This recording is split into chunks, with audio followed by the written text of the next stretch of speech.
down regular radio. We gotta fucking just destroy it. I want it like it was, where language was realistic and raw. Destroy it. Sexual content is realistic, and just fucking people reacting with people is realistic. Sit the fuck back. I'm being a trumpeter. I got a catchy name. Shit radio. All right, we hit a low here. We have contact. Oh my God, Jimmy's face is all over her pussy. Whoa, look at how small my butthole is. That's funny. This is Shit Radio. And it fucking stinks. It stinks. But enough of this palaver. Let's get the show on the road. Let's roll. I don't know. Because they're dummies. Who's dummy? Hi, everybody. Who's dummy? Apple, at times. Really? They seem to be a very successful company. I know, but sometimes they pull bonehead moves. I'm not talking about the iPad. Totally. The iPad released yesterday by Apple. Not released, but kind of unveiled. Unveiled. Yeah, they did the little conference there and showed the bells and whistles that it has. And I was left going, huh? Whoa. What? You just don't get it. I don't? No. I don't? I don't get it. Oh, it's a building. It's a No, bad. you don't get it. Know who's excited is Club Soda Kenny. Why? Because they finally made an iPhone that he could use. Oh, is that it? Yeah. It's Kenny's iPhone. Oh, it's perfect size for me. What were they calling it? What you guys say about the... Well, I was calling the iPhone the iPad Mini. Yeah, the iPad Mini. There you go. That's what this is. Now the iPad Mini I have, and it seems to do a little more than the iPad, and it's smaller, and like, here's another thing. I don't want to pay for another a 3G account from AT&T. Fucking amazing that idiot Steve Jobs would go with AT&T again. He's not an idiot. He's a very successful businessman. He's a dope. It's like, so now I got to pay another bill? If I get this thing, I got to pay another bill to AT&T so I can get, connected with this thing? And then, they fucking leave Flash out. Flash is a video format that a lot of people use. It's high quality, it's, low space. It doesn't take up a lot of room. Sure, right. And where is it? And this doesn't even have it. Opie said it. He goes, they're breaking into the book industry, the fucking computer book industry. I mean, I've been reading up on it a little bit, and I got a Kindle, and I could download books and stuff. And when you've had a Kindle for a while, and it has the Wi-Fi connection, you kind of wish you could do a little more.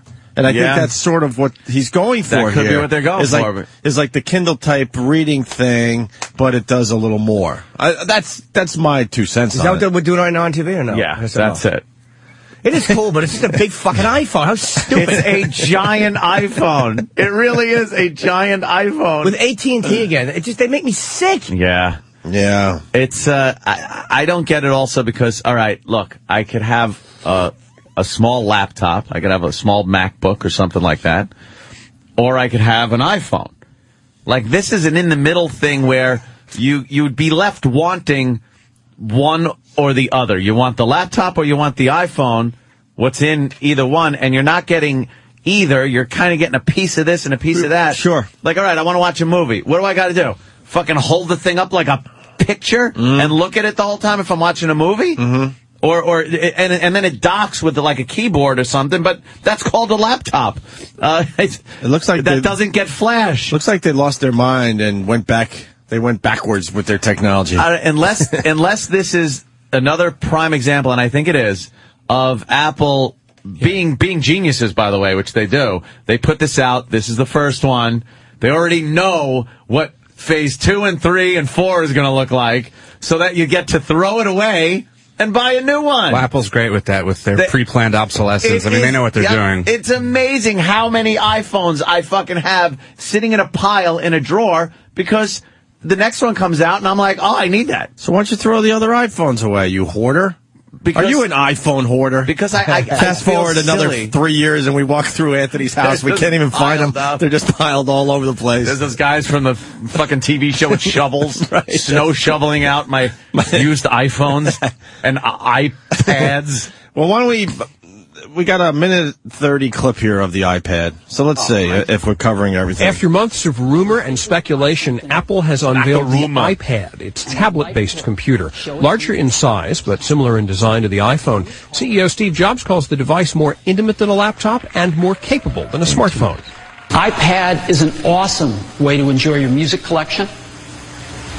And, of course, but you can already do that. We have the iTunes Store built right into the iPad, so you can discover music, you can purchase it, movies, TV shows, podcasts, iTunes University, everything built right into the iPad. And then they Tablet computers have existed for years, but persuading consumers that this is a must-have device could prove to be a challenge. One of the questions and one of the challenges I think they're going to have is separating the functionality of this device from maybe one of the lighter Apple laptops that are currently in the market, and that could create some conflict, particularly at the price points we're talking about. And for all the hype and anticipation surrounding the iPad, some analysts fail to see the excitement and familiar functionality in a different form. I mean, I don't think this product is as exciting as, like, say, the iPhone. I mean, the iPod, the iPhone, these products revolutionized their spaces. This product, I don't necessarily think will. Still, Apple has a reputation of building on and enhancing its previous successes, and for some, those enhancements make all the difference. The iPad has a 9.7-inch touchscreen, is a half-inch thick, and weighs 1.5 pounds, with basic models starting at $499. Optional 3G connectivity adds about $130 to the base price, and pay-as-you-go data plans will be available from AT&T. Fucking eight. I'm sorry. It just sounds like it's like an entertainment tablet where you could read books, listen to music, watch movies. Very good. I mean, because we all had the portable DVD player and the iPod. You know what I mean? Yeah. And you're carrying your book now. It all could be in this one thing. To get Wi-Fi?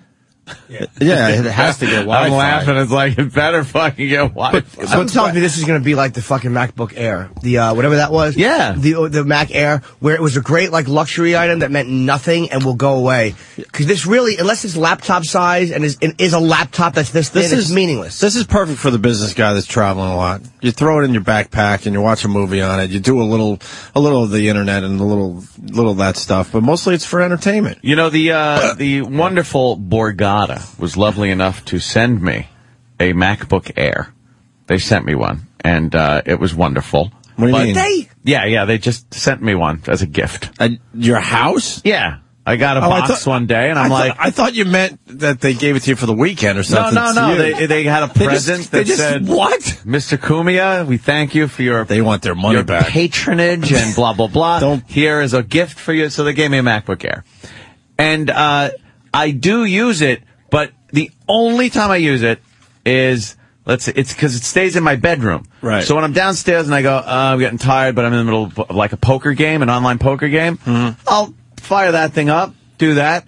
Maybe some pictures, a little jacking. It's a good jacking book. They should call it the Jack Book. Because that's pretty much what it's good for. But why wouldn't I just have that instead of... You know, the keyboard that folds over on top, if anything else, it protects the screen. Like, how does this thing, did they address the fact that it has an exposed screen, which is hard enough on your iPhone, you're scared to put it in the same pocket with your keys or something. Right. Where are you going to carry this? Right. In a backpack or something? They have cases. Yeah, they'll have the case. Yeah, a full line of accessories have already been announced. Have they? Full line of accessories. Full line of accessories. It all comes prepared the same way. It's a business tool mostly. I don't know. Or what I it guess is. if you're just sitting around, you could just kind of have it on your knees on a couch and just kind of do your thing. They need to get a thing you prop it up with, though. Like you said, but I watch people holding their iPhones. Right. No, but like your hand starts shaking after a while. No, it's inconvenient. But you wouldn't prop up your newspaper, you know what I mean, or you prop up your book. That's what they're going for. It's a tablet. It's like you hold it and. You know what I mean? And that's been a huge topic of discussion, too, where, you know, for a few weeks now, leading up to this announcement, people have been saying, well, how am I supposed to hold it? Yeah. How am I supposed to use it? Right. And it's funny because a lot of the photoshopped mock-ups that people did, like as a goof, is actually the way that Apple intends for you to use it. Yeah. It's a little strange that way. Because I can't see. All right, you're not going to use it to do all sorts of stuff you would do on a laptop. So you're on a plane, you're watching a movie. Right. What are you going to do? Like, lay it down on your tray and watch it at a 45-degree angle? You gotta or do you have to hold it for 2 hours? That's the problem. Or You gotta is hold there it like one of those things that from a picture frame that pulls out the back? You can angle it. There's How a about dock. a laptop? There's like a dock that's maybe like 3 or 4 What's inches up with wide. that? Get it? I do. What's up? What's up, Doc? You like tablets, Doc? What's up, Doc? Aside from that, like, how are you gonna?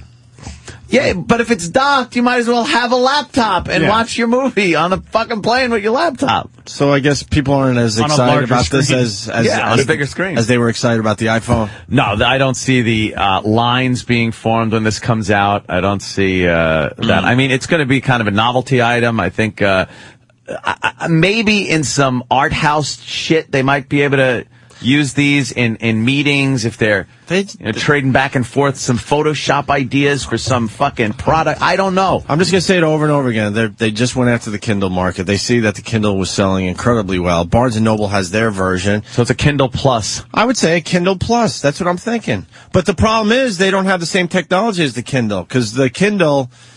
you could read it without... There's no false light on the Kindle. Thank you. There's no LED. Yeah, it's a new technology. Shit. Which is better for your eyes. So you could take a Kindle, to the beach and just read it like easily with no glare. Yeah, and what about if it's a little dark in the room? You have to get an external light. That's the problem. Oh, is it? Okay. Yeah. So you're saying the Kindle's better on the eyes than Much better. It works like a book. Backlit? Yeah. You say, like, if you read a whole book on the iPad, you're going to look like Governor Patterson. Probably. You're going to have some. You're going to have some twitching eyes. I actually have an extra light I bought for travel, like a little. It's like a little. It's fascinating. A little book light.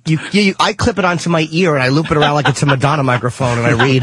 Jesus. And I look at my own molars in the mirror. Garth in Indiana. Garth. Good morning, workhorses. What the fuck's going on? Hi, guys.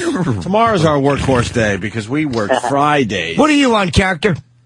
First of all, Anthony, god damn it, you sound like such a rich asshole. I got a fucking drawer full of iPhones.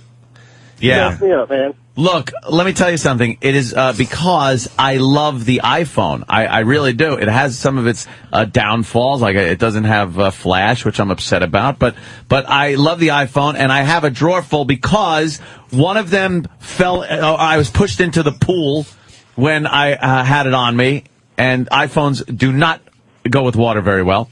The second one was in my pocket when I went into the hot tub and realized 10 minutes later that it was in the pool. And then the third one was the situation. I fucking suck, I know. And then the third one got obsolete. It came out with video on the newer one, so I had to go out and buy that one. So yes, I have 3 garbage iPhones and one that I use. I'm going through 2 BlackBerries a year now. And I was never a tech guy. What else, Garth? Yeah, hey, so yesterday morning this time, Opie, you said, how the hell are we going to top Tuesday's show with Ozzy? Yeah. Well, God damn it, yesterday, with that fucking lawyer, Jets fan lawyer, fucking hilarious, man. I was telling great show. Yeah, I was telling the guys, I've never gotten so much feedback on my Twitter over a guest like I did after Ron the lawyer left. Unbelievable. Amazing. He'll be a regular on the show. We're just trying to figure out how to work him into the mix. I want Ron. I know how to work him into the mix. I want to just bring Ron in every day. I want him to live with me in my living room and just call me character. That's all I want to do is character. Say, what's your name, character? Character. What do you do, character? Character. Have you ever been institutionalized? Yeah, institutionalized. You sound like an asshole, like a lot of judges, character. You see the video? No, then go fuck yourself. Yeah. What do you really? You're mad at me because your wife didn't give you a blowjob this morning? What's the matter? Can't get it up? What's wrong, character? You know who he reminded me of? The fucking drill sergeant in Stripes. Oh yeah, that laugh. Warren Oates. He sounded like Warren Oates. Absolutely. Please, we hear line character? up, Francis. I think they're getting a few clips of. Oh, are they? Ron the Okay. Lawyer. Well, E-Rock asked. I said, yeah, I figured it would be in front of me to start the show. It's not. Sergeant Hulka. Yeah. Sergeant Hulka, right. Yeah. And a little bit. I say jump. Won't you say ha ha? Character. His head. I wish you guys could have seen it because he was sitting on the couch and he looked like a man who was just grieving. He got his elbow on his knee and his hand is on his forehead and he's just talking into the mic, not looking at anybody, just head ducked down. What a sicko. And the father, who's also an attorney, the Roger Daltrey looking dad is like keeps elbowing him. It was so funny. It was like watching a married couple where one is drinking too heavily at the party. It was a codependent relationship with his attorney. Absolutely. And they used to work together. You could tell. It's obvious why they don't work together anymore. Abso-fucking-lutely. That was fun. I'm sure that'll be part of the countdown this weekend. I would imagine that's going to be number one. I can't imagine what's going to beat that one.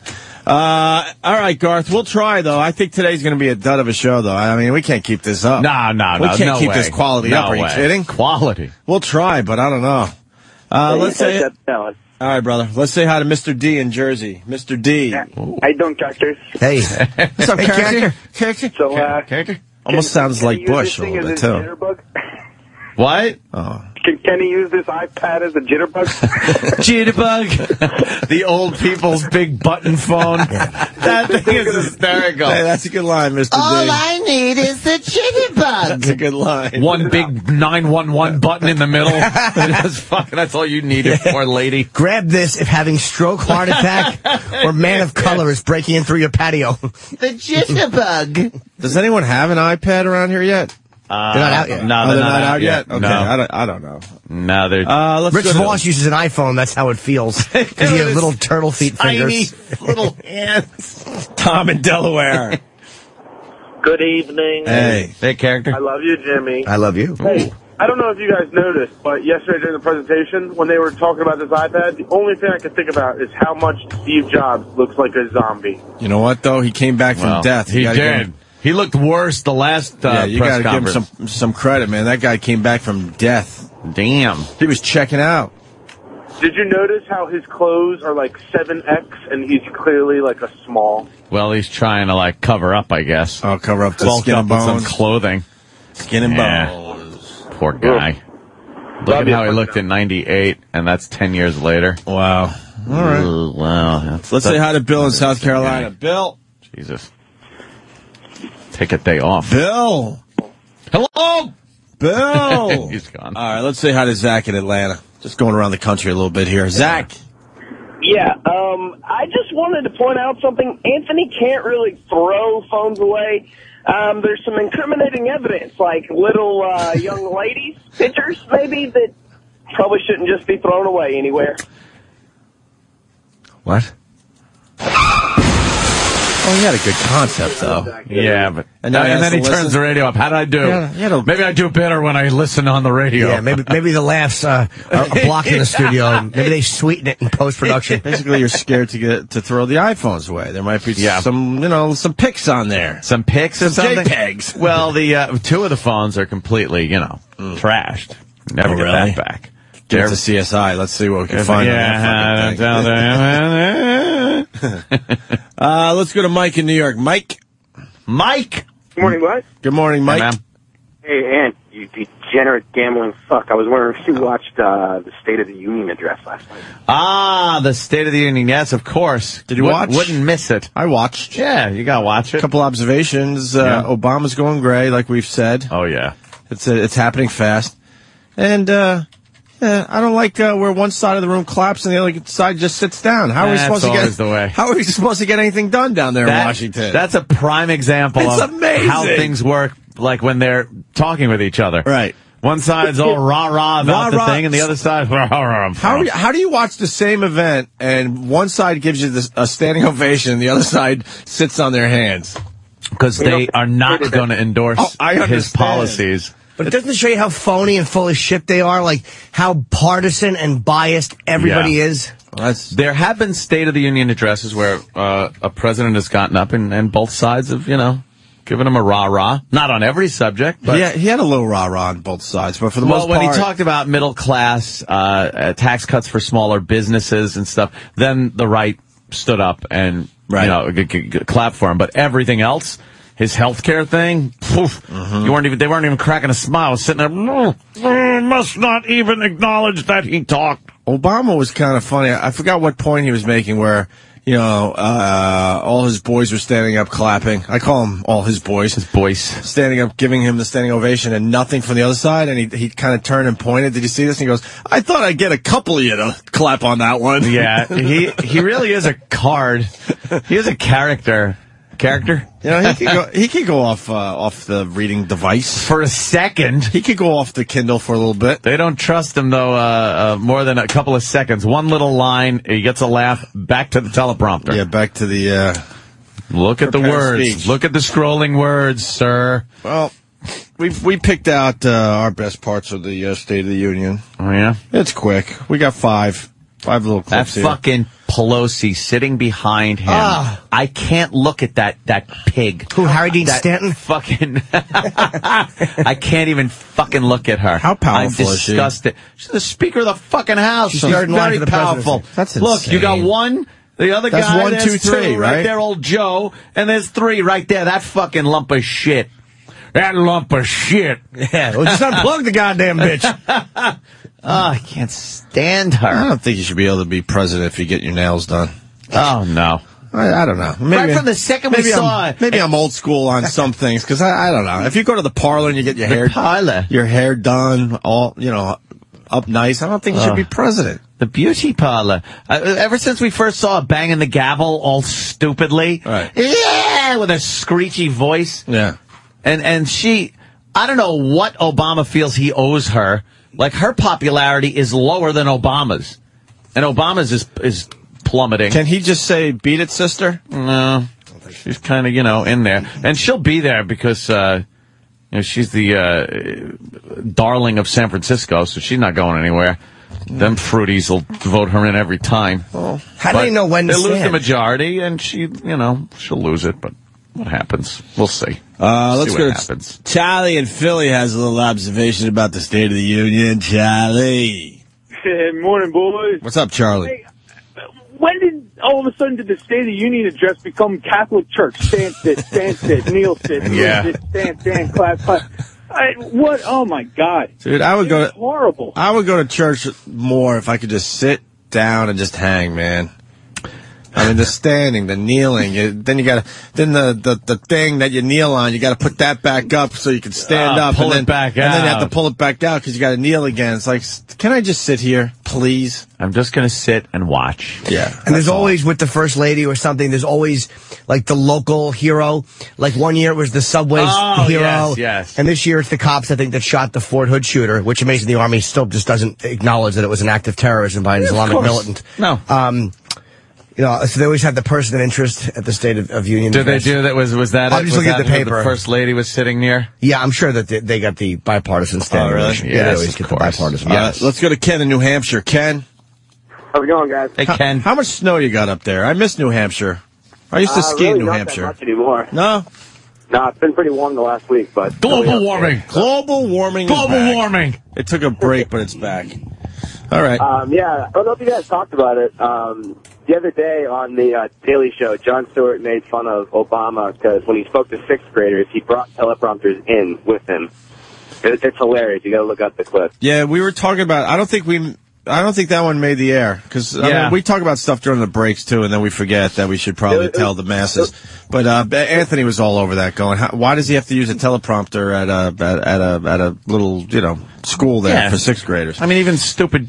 George Bush just talked to students. He didn't need the teleprompters there.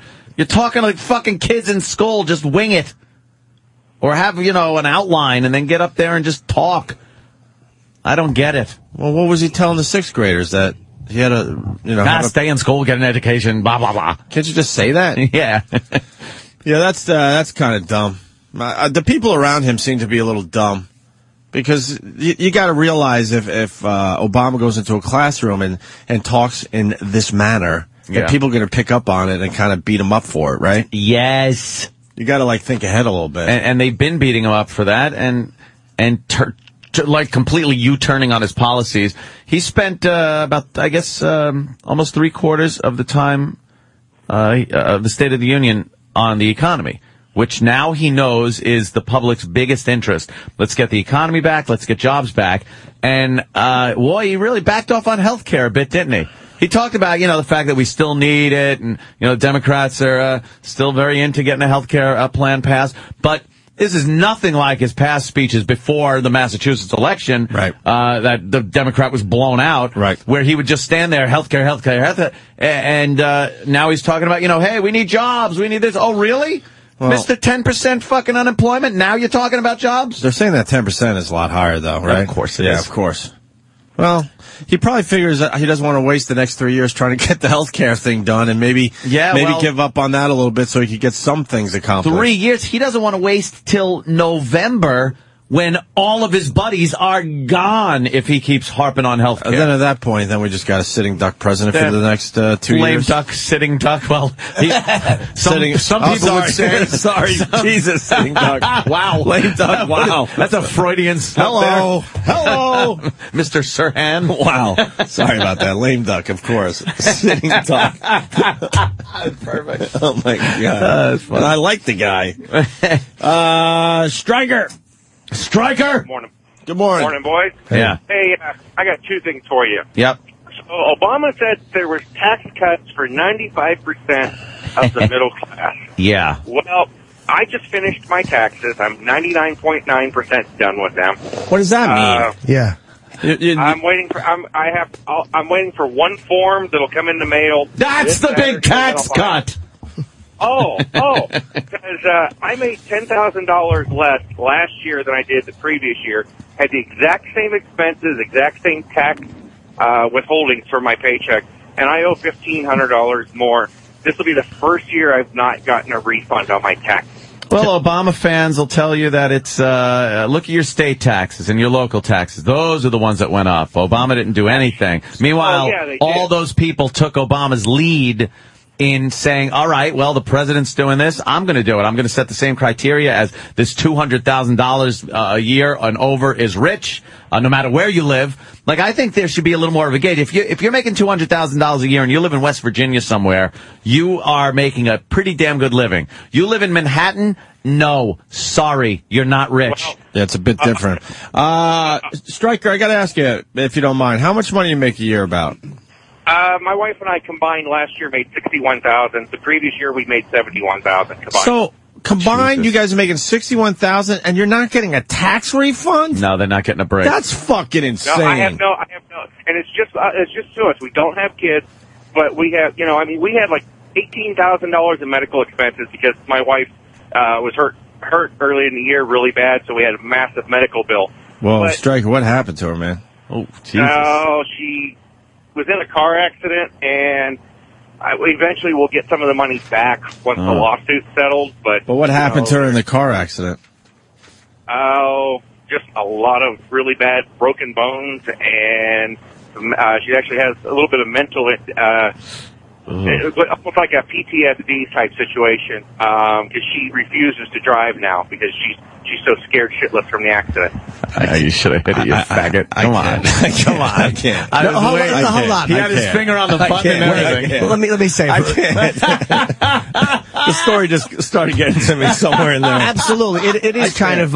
we all have our soft spots. I lost a dad to a car accident. I think that's what got to me right there. But hold on. Is she still suffering from ramifications, though, from the thing, or is it done? No, she's still suffering. Jimmy's walking over to my side, and he's, Jesus, that's not the one I usually play, though. The big Opie's finger was on the button like it really was. Like Stryker. It was the Cuban Missile Crisis. It was that close to nuclear war. I pardoned you. Yeah, I pardoned you. I did. And I hit the wrong button like a dope. I hit the empathy button. Look, man, we all got our soft spots. What can I tell you? Hey, one final thing. I thought it was kind of interesting. Obama's talking about how the economy's doing better, and a local Ford dealership here in Denver that supported Obama, the owner supported him, closed their doors yesterday. 240 people lost their jobs. No kidding. That's great. So much for the economy. And then he goes, and I want to pass a jobs bill. And everyone's like, oh, yay. And it's like, what does that mean? Yeah, what is a jobs bill? And what does that mean? So all the Democrats get together, they go back into their hidden room, they come up with a jobs bill that's full of pork and fucking earmarks and all kinds of other shit. So nothing gets done. I thought we were talking about Apple again. Oh, a Steve Jobs bill. A Jobs bill. Jobs bill. You know, one of your guys' biggest listening base is us truckers, and, you know, if you ask the majority of the truckers to call, I think the majority of us will tell you the same thing. We're hurting. We're not working like we used to. I mean, I'm working 4 days a week, you know, because there's just no freight out here. Everyone... I'll make less this year than I did last year, even. I don't know anybody that's making more money than they were making a couple of years ago. Sure. I just don't. Sure. And that's people that have jobs. Yeah. There are people that just aren't working, but one's... Perhaps the king is. What's that? I said perhaps the king down the hall is. Oh, yeah, the king. You never know. Well, yeah, you know. The glorious king. Wow. Stryker, but I mean, you should be getting a refund. You know, that nice little check at what? About $400 or $500?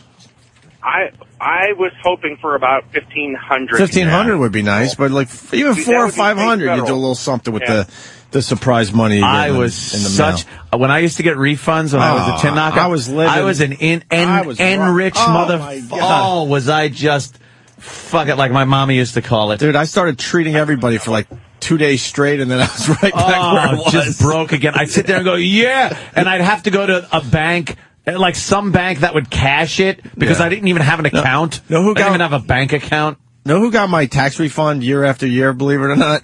Red Lobster. Really? I was a big Red Lobster guy for a while. Before it went, you know. Yeah. You know what I love about the Red Lobster commercials and other commercials, like those really cheesy chain restaurant commercials? But I never thought Red Lobster was cheesy.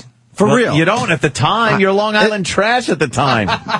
Is it cheesy, though? I did the same thing. I'm going to a Red Lobster this weekend. I want to see if it's cheesy. See how it is? Because I remember it as a 5-star restaurant. That's all I knew. I'm not even kidding, It is if you're Long Island trash. I was in the same boat, dude. That's where I brought my dates. I'm like, hey, I'm treating you to a Red Lobster. Me and the ex-wife used to go to Red Lobster on, like, special occasions. It's like, yep. We're going to Red Lobster tonight. That's right. It was amazing. And then we'd go there and have their crappy food and think it was great. Is the seafood edible there? Like, is it healthy? Like, I mean, like, you're not going to get sick from it? Is it healthy? Everything is, like, boiled in butter. Oh, yeah. And it's just... They butter it up for you. And I just got to bring up the commercials for Red Lobster. If you watch them in a lot of these chain restaurants, they show, like, and this tasty grilled scallops with bacon. And the camera has to be 2 inches away from the skewers to make it look any bigger than it really is. It's like the scallops are the size of like a nickel. I do remember the shrimp was a bit on the small side. A little small. They showed on a skewer, and they're zoomed in on this thing, and they don't want to show the hands even holding the skewer. Have you ever had a shrimp as big as your hand? How great is that? Oh, fantastic. There's nothing better than a shrimp that is as big as your fucking hand. Eat a shrimp like a piece of watermelon. Yeah. Just laying into it. But fantastic. Well, the famous story, and this is true, I liked this girl when I was in Geneseo, and I drove her home to, she lived north of Syracuse, and we went to a Red Lobster. Oh, styling. And she was a bit thin. She was a little on the thin side, and we feasted at Red Lobster, and she went into the bathroom and came back very teary-eyed. Oh, no. That's when I learned that she likes to throw up her food. I'm like, oh, this is great. Is that maybe that's why you had to hang your hand out the window? It wasn't your hand. It wasn't your pussy stuck. That was a different girl. Okay. Did you see how close the camera? We were just watching a commercial. You're right. How close the camera is to the food, and then they show it with tongs and forks and spoons. They rarely ever show a hand because look, see, they don't want to give it a scale. Right. So. How would you pick that up anyway? Like, look how small that is. That is a tiny piece of shit. They don't want to show. They're going to bump into it with the lens. They don't want to show you on the skewer. Yeah.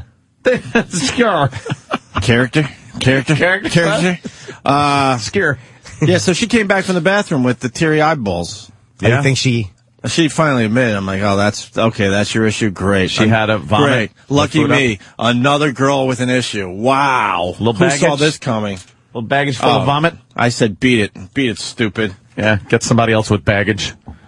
I had the girl that used to puke, and then I had the girl that got fat. What the fuck? All within one semester, Can't man. win. I told you about the one. We would go back to my room at the dorm after a night of drinking and stuff, and she was just obsessed with eating. I'm like, yeah, all right, whatever. Yeah, we'll get a pizza. And she would just wolf the whole thing down. She was like an average-sized girl. She was fine. I'm like, yeah, all right, whatever. So I'm thinking, wow, she ate a lot of pizza probably because we were drunk and needs to soak up some alcohol.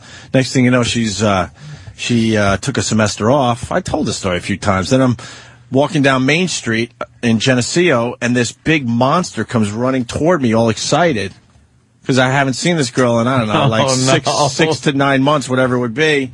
And it was the same girl, unrecognizable. She literally gained, I don't know, 80 pounds. Really? Where I didn't even recognize her anymore. Oh, you got Lawyer Ron calls. Cool. Hold on a minute. Let's say hi to Jeff the trucker. Jeff? Hey, boys. Hey, Opie, I just want to tell you, better call ahead and make sure you get that fucking shrimp from Indiana. The Indiana shrimp, yeah. Gotta love the Indiana shrimp. Yeah. And by the way, your the hockey update is 6 to 8 weeks. He's got a broken jaw and teeth troubles.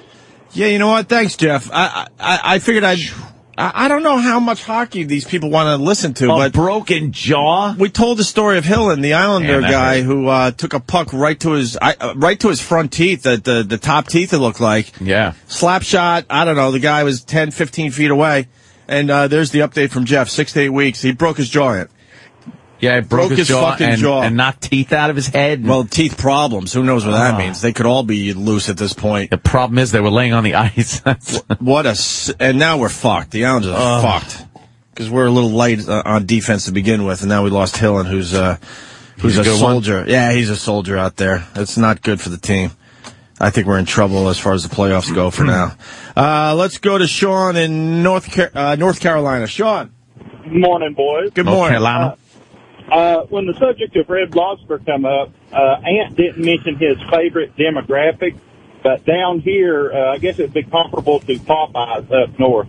That's all that goes there. Yeah, apparently Red Lobster became like a very popular place with the brothers to take, their baby mama or a date or something like that. And it became very popular with the homies. When did that change? Because I used to go to Red Lobster a lot in the late 80s, I would guess. Maybe a little early 90s. And I don't remember brothers all over the joint. No, it was, like I said, Long Island, white trash. But then again, I don't see color. Well, that's true. You've always been that way. That's right, Anthony. Mm-hmm. Yeah, I could tell, 'cause during every commercial break, you never join in on the racist shenanigans that go on in this studio. Okay, sometimes you do. Actually, look, I'm human. I like a good N-word joke like the rest of them. I'm just a man. Right. I'm just a racist like you. Fuck. Every single person listening to our voices right now is racist. In one form or another. Yeah. You got your hardcore racists, and then you got your subtle racists. Yep. But everyone has racism in them. I truly believe that. You want to hear what a retired cop's dealing with? Mike in North Carolina. Mike! Hey, what's up, boys? That's your intro. How do you... I'm listening to Stryker. I retired in 2003. I get 33 grand from the fucking city for doing 20 years of breaking my ass in fucking Brooklyn and the 72nd precinct. So I got a job in North Carolina, too, for the state. I make about $23,000. I owe about $7,000 every fucking year. Every year. They fucking break me. This state sucks. I hate North Carolina, but my ex-wife took my kids here, so that's why I'm here. But, I know that he fucked over the richer people, or people that he says are richer, but he's fucking everybody over. Because I don't make shit no more. I make about $60,000, if that. And I swear I owe about $5,000 to the fucking feds, and I owe $2,000 to the shit state. It's fucking ridiculous.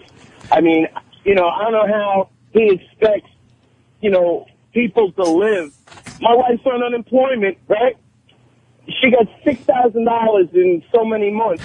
and it raised my fucking income tax another $2,000. Yeah, how? Employment. Look at these sympathetic people. One guy goes, a divorced cop?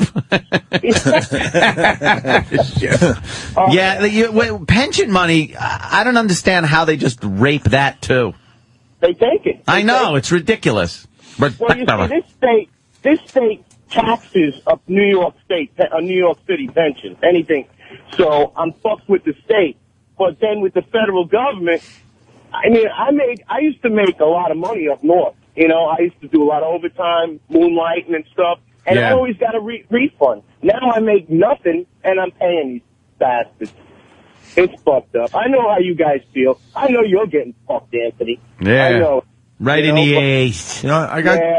Yeah. No sympathy, though. Change. Mike, even when they get Obama out, it's never going to change. That's where my head is at. I think the system is baroque. I don't know what you do. I don't know what you do. I mean, I pay more taxes and it sucks, but it's not hurting me. But it still hurts when someone is taking more money out of your back pocket. But I'm from a big family, a lot of cousins too, and I see what is going on out there. They're fucking hurting, man. Know why I know they're hurting? Because my phone is ringing more. Yeah. That's the other side of being lucky enough to have a nice job and make a lot of money. Boy, you get a lot of people calling your phone. Yep. Surprised your phone's ringing more. You have AT&T. Yeah. I got in New York. They call Hey, Mike, the other thing I want to do with you here, everyone talks about how they're going to retire and go to North Carolina. North Carolina seems to be the go-to state. Not Florida so much. Florida for the old people, obviously, but people that are just disappointed where they're living, they all talk about, let's just move to North Carolina. Yeah. What is it about North Carolina? Cheaper cost of living. I'll tell you what. Before I retired, I had to go to retirement seminars. Yeah. And they had a list of states to retire to and a list of states not to retire to. And this is the fucking first state not to retire to, North Carolina. Yeah, but if you want to continue working. They got the highest taxes in the South. They tax the pension, their gas. I'm paying the same price of gas as you're paying. It's everything. The only thing is I could smoke for $1 fucking less and kill myself a little bit. That's all. Wonderful. Mike, hang in there, man. Right, so at least you got this great radio show to escape to. Yes! I'll tell you what, I'm coming home from work now because I work the nights, and this is my only bright spot of the whole fucking day. All right, Mike. Thank you. Please don't go home and kill yourself. Hang in there. All right, Mikey. There goes Mike. A lot of phones. You know, we could take a break. We'll go back to the phones. We got the State of the Union address. Yes. We got some clips. Stalker Patty. Remember when we were playing that TikTok song by Keisha? Yes. Or Kesha, whatever the hell her name is. People brought up the fact that she almost sounded a little like Stalker Patty at the beginning of the song. Stalker Patty came in, sang the song. It's auto-tuned, and Sam gives it a big thumbs up. Big thumbs up? And he's got big thumbs. He certainly does. I saw her that day where she recorded it. Or started recording it. I was leaving and she was coming in. I was like, what are you doing here? And she's like, I've got to record a song. Like a big star. That was the day Emeril Lagasse was out there. And I go say hi to Emeril Lagasse. Like I was trying to get it. She's like, no, I don't know him. I go, he's a celebrity. Because obviously he was in a discussion with somebody. And she's like, he's talking with someone. I go, that's just another fan. Go up to him. Sure. Go up to him. Did she? So she starts walking up to him and then realizes that they're having a discussion and turned away. I was like, fuck you. God damn it. That would have been great. Funny. Just interrupt. Hi, Emeril. Bam. Bam. And dope. And for the guys down the hall, I know we're trying to move on from this Nick Cannon, who's working at our old station that changed formats. You know, Mariah Carey's wife. Yeah. And I meant to say it that way, yes. He is doing a bit right now, if you want to get involved. What? Called, What's Your Favorite Cereal? No. Look. Bundy. What's your favorite cereal? That is, you're kidding. Not real. Kidding. Not real. Is that what the talent coach told him to do? It's Tina Marie. Her Twitter name sucks. Has upper management over there been fired at all, or was it just the talent again? No. Kidding? No, they thought Nick Cannon would now get the job done. Great. This will be, Another just disaster for those guys. What's your favorite cereal? All right, let me think about that. What kind of a whore radio agent would pass that off as really a good choice? Instead of fighting for his other guys. Yeah, exactly. Yeah. What's your favorite cereal? We would do fighting his own teeth. We would do. How do you do that? Could you please do a headstand so we could put Fruit Loops in you and eat from it? Of course. And he's doing what's your favorite cereal? We would do a Fruit Loop volcano or something. Of course. Yeah. Can you picture? I love it. Jim's so mad. Can you picture Howard's agent? Can you picture Howard, like after Clear Channel took him off those markets? Can you picture his fucking agent actually taking care of the people they replaced him with? No. Yeah. No. That's what happened. It happened here. It happened in Philly. It's everywhere. Nick Cannon is officially, I guess Nick Cannon took over for us. They went without a morning show for, 9 months or something like that. 10 months. And he's great success. And he is the guy in our spot, sitting in our actual seats, because he sits in all our seats. He just rotates. Yeah. And our agent was the one who got him the gig. You're right. Continued failure. You're right. Yeah. You're right. And I just can't picture Buckwald doing that if he was taking off those markets in Clear Channel or somewhere else and then just helping to replace them. I just can't picture that happening. No, we just get stepped on by everybody. We're a doormat, for Christ's sake.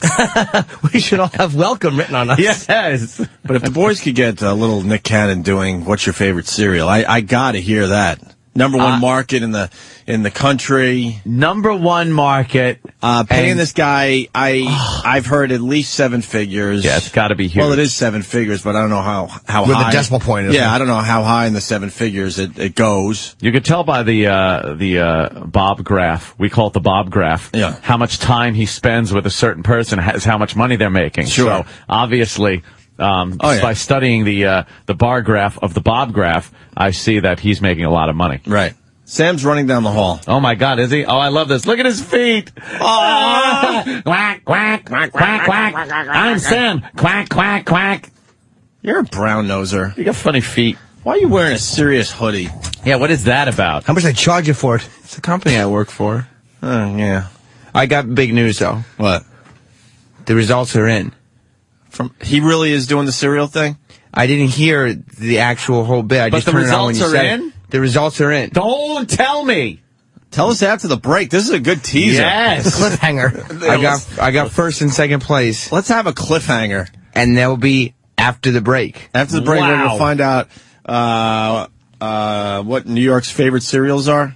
Yeah. Jesus, that's... What cereals wake you up in the morning when you're rolling with Nick Cannon? Why? Rolling? Yeah. Isn't he trying to get street cred? That's why not rolling. Rollin'. Rollin'. With apostrophe. G's aren't very, you don't got street cred when you put G's in things. Unless you're a G, which is ironic. Now that I've been in this business, I don't know, like 25 years now. Holy shit. Started as a little kid. I'm the Doogie Howser radio. Yeah. That's how long I've been alive. I officially give up trying to figure out what this radio thing's all about. Finally, you tapping? I can't be bothered trying to figure it out anymore. No. This fucking company we used to work for puts Nick Cannon in. He's never done radio. He's the wife of Mariah Carey. And I got some inside info last night from somebody that is in the know, and this is legit. Should I throw this out there? Please. Some people will care, and most people will be like, whatever. Please do, because it just I heard tells. It's so telling. Nick Cannon is in his second week of radio. He's never done radio before, and that just doesn't work. Because this radio thing, believe it or not, is pretty fucking hard and stressful. Yeah. After actually a week and a half, they decided that Nick Cannon needs a talent coach. Yes. They brought in not a consultant.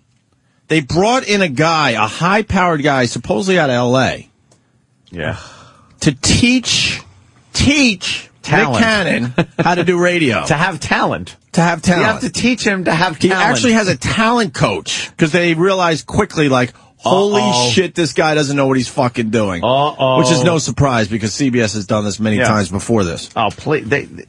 Boy, do they repeat mistakes. They just over and over again. What terrible incompetence. That's fucking embarrassing. And they all still just sit there. They never ivory towers. They never lop their own heads off. No. Never. So, nope. Nick Cannon has a talent coach now. Do you think the Stereo thing was the talent coach's idea? Oh, I'm sure. He said the phones are just shut down. So, yeah, a bunch of fatzos listening want to talk about cereal. They're not shut down. Well, they might be, because Steve from Bay Show is coming up with a couple of cereal suggestions that I can't repeat on these airwaves.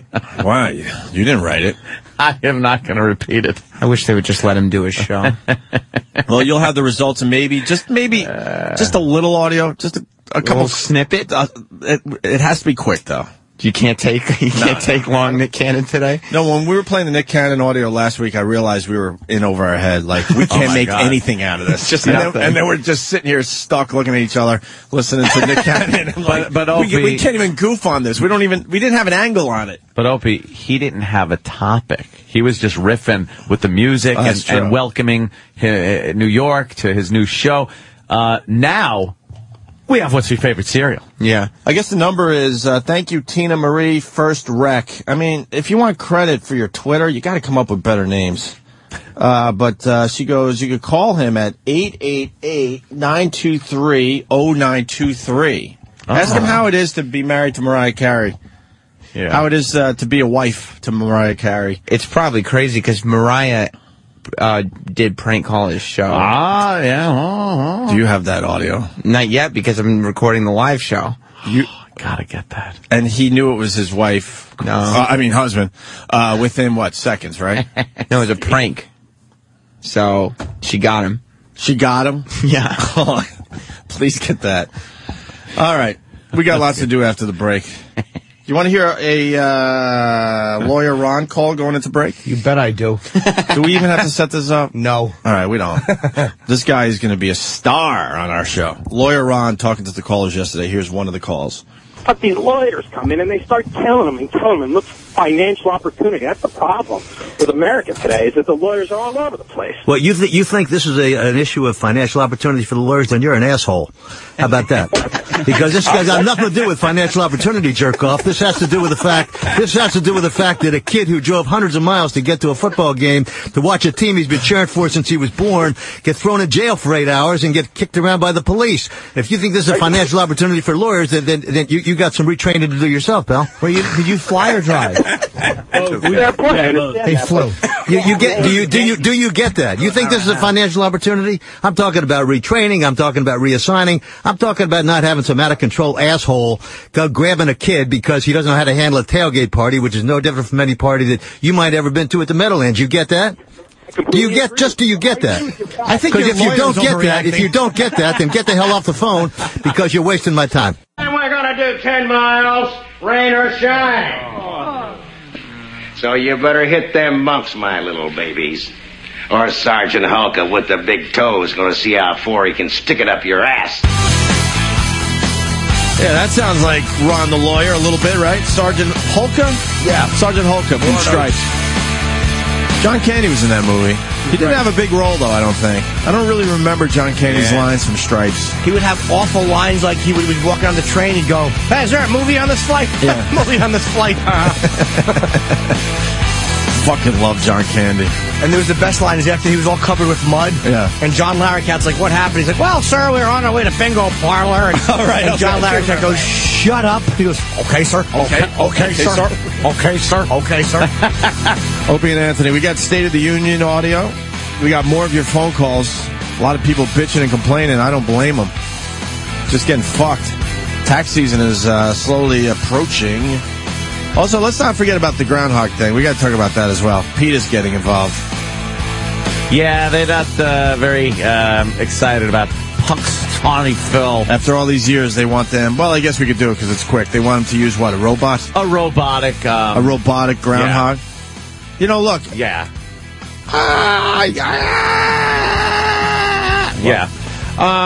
Groundhogs. Come on. Who gives a shit about groundhogs? They want to fucking use a robot groundhog because they think Punxsutawney Phil is being abused with the lights and the people, and it frightens him. Meanwhile, they're saying he's one of the most pampered little fuckers out there. But yeah, don't get a little robot. Look, if you're a pain in the ass animal, you shouldn't get sympathy from PETA. Mm-hmm. You can't save all the animals, but the pain in the ass ones, just fucking, who gives a shit about them? I can't You know what see- a groundhog could do to a golf course? I can't see that whole thing. It's like, And now here's, let's bring out Punxsutawney Phil. Here he is. Thank you. This isn't the one we used to play, though, Oh, my man. God. No, he's a robot. Oh, my God, this laser's shooting out of his eyes. that's okay. I'm on the Kenny Loggins. Oh, really? Yeah. I actually agree with Peter on this. No, you don't. Not for the same reason. Because he is pampered. Because I fucking hate I know he does. Punxsutawney Phil. Punxsutawney Phil's a cunt. Every time I hear Jimmy talking about how much he hates Punxsutawney Phil, I go, wow, another year's gone by. Yeah. It's like amazing. When how is this quickly groundhog that is. thing? Soon? Yeah, for a Couple weeks? I hate these guys and their You know- stupid fucking hats. It's just stupid. You know, there's another groundhog out there that doesn't get the attention that this Punxsutawney Phil. Yeah, gets. Punxsutawney. A little groundhog named Ted. Ted the groundhog. They don't have a... No, they're really Ted the groundhog. Yeah. Where's he? He's in like just some real small fucking shithole. He's in Schenectady. He's in Schenectady. poor Ted's got Schenectady every year. I'm frightened, but not of my shadow, of all the people. Somebody called Ingrid Newkirk. Poor Ted, you don't want them using a robot, right? I certainly do, Gregory. You do. I want to go back to the woods and hibernate and lick my own testicles. But it's tradition, Ted. I want to do things the groundhogs do, which is eat apples and fruits of that ilk. Do they do that? I don't even know. Yes, we do, Anthony. Oh, thank you. I didn't Do you even know ruin that. golf courses, Ted? Groundhogs, man. I do. Our hero is the guy from Caddyshack. Yeah. That little guy really got things going. I wish I could have phrased that funnier. We knew where I'm you were not going. used to being an animal. I believe that was a robotic so maybe- gopher and not even a groundhog. Oh, I'm sorry. Yeah, I think it What's was a the difference gopher. between the two fucking varmints? No, they're giant rats, all of them. They're in the rat all family, of them right? are rodents. They're disgusting. Didn't one bite Bloomberg last year or something? Yeah. The one that they do on Staten Island? Yeah. Like, everyone has their own version, and it just pales in comparison to the wonderfulness of Punxsutawney Phil. But you would assume that the mayor's used to getting a little bite every once in a while. Yeah. Oh, really? Yeah. Well, who We'll knows? have to keep that one between ourselves. There is actually another one. Check two. Oh, there is another what? Groundhog? Yeah, it's Punxsutawney Chip. Oh, no. No, there's not. But let's replace that one with a robot and then pull his batteries out. See, but he's out there clapping and stuff. I guess I should come out and maybe see a shadow or something. Good one. Yeah. Yuck. Sam insists that we play this Nick Cannon clip. Yeah. Even though we have so much that we want to get to, he goes, you got to go right to the Nick Cannon clip.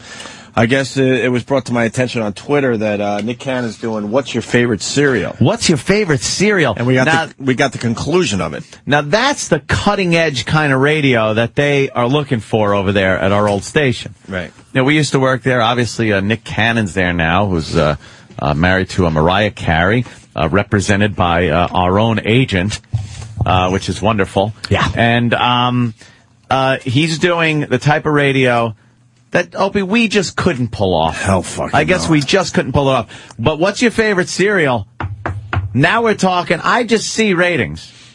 What do you think? See 'em. What do you think was the one cereal where you went, whoa, hey, well, slow down a little bit now? Oh, let me think. Something had to be like Count Chocolate? Frankenberry. Yeah, see? Something odd like that. Or how about Star Wars C-3POs? Wow. What? Is that brought up? No, that's it. I'm just saying that's so obscure. Fruit Brute. Yes. Fruit Brute. You gotta eat Fruit Brute. That's when someone's calling saying some bitch OD'd and you're bringing her over the house. You're eating Fruit Brute. So what do we got here? Well, this is the climactic conclusion of the What's Your Favorite Cereal bit, which he must have spent his first hour on. And the first hour, the topic for the 6 a.m. hour. And what's wrong? The talent coach. Yeah. Well, did he get this from the talent coach? This bit idea. He seems to, because he's trying to do some radio here. He announced his first, second, and third place, and then he goes to a caller. Does he make it sound so exciting, like the whole world needs to know? It's like he just has so much energy about cereal. Fruit Loops! Oh, come on, man! Oh, shit! Have you heard the clip? Is that what it's like? Is it right? It's got to be like that. This is not. I'm doing this spoiler free until the clip comes out. Please don't spoil Look, this. we'll be the first to admit we got to pump some shit up when you do radio, but some of these guys are just ridiculous. Getting excited about a cereal bit. All right, let's play. Nick Cannon is excitable. All right, let's listen to this. The new 92.3 now, rolling with Nick Cannon. The polls are closed. It's officially in. Fruit Loops tops it off. The number one. That was an absolute guess on my part. Way to go, Jimmy. So give it up for Fruit Loops. Fruit Loops. I was using that as an example. Fruit Loops. It's the number one of all the listeners. Yeah. They prefer Fruit Loops to other cereals. Oh. I don't know. I think he's a little biased there, because didn't his wife go Fruit Loops for a little while there a few years back? I'm sure he would not appreciate that remark. Well, that's what I heard. Why didn't he like Cocoa Puffs? Cuckoo for Cocoa Puffs? Like, no. That's another crazy Mariah Carey joke. Yes, it is. Trying to think of other crazy ones. I'll give us a minute or two. We'll have some on the phones, I'm sure. Sugar frosted huge tits. That's not a cereal. Tony no, it's Tiger. Oh, wow. Jimmy. He's not going to like this. Jimmy. Oh, this is terrible. The number one cereal to wake you up in the morning. Coming in second, Lucky Charms. Frosted Flakes was third. What? And we got one more call. Let's go to the phone. Ebony from Brooklyn, what's your favorite cereal? My favorite cereal is Lucky Charms. Cereal. That's what, see, Ebony, now we on the same page. Ain't they magically delicious?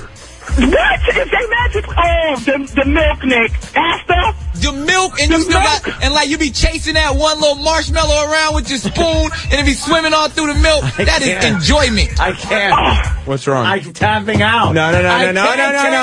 That this is radio. Why? That's great, because you always want to give away number one first. What's my favorite cereal? Cereal. Yeah. It's called Cereal. It's Ebony in Brooklyn. And her favorite cereal is Lucky Charms. Is Lucky Charms, because you chase around that fucking little marshmallow. She likes the milk. Well, yeah, of course she does. What the fuck are you talking about? What's your favorite cereal, Precious? I like a bowl of Lucky Charms, and I eat the bowl, motherfucker. Holy shit. That... hold on. Look, I keep thinking we are playing the worst radio ever the previous time we play the worst radio ever. And as the listeners here enjoy this horrendous radio, it makes us really depressed. Trust me. Yeah. Trust me. You enjoy, we'll take the fucking depression. Yeah, we get depressed because... Donkey Kong cereal. This fucking old company of ours. This is the show that replaced making us. Another mistake. Danny can't get past the first spoonful of Donkey Kong cereal. Inside joke. Inside joke. Danny sucked at Donkey Kong. It's the third spoonful. No, it's the third spoonful. Billy Mitchell ate the whole box. Yes, he did. Yeah. Honestly, Count Chocula Killbox. fucking rules. Count Chocula I like a lot. Did you like it? Who doesn't? Me. Come on.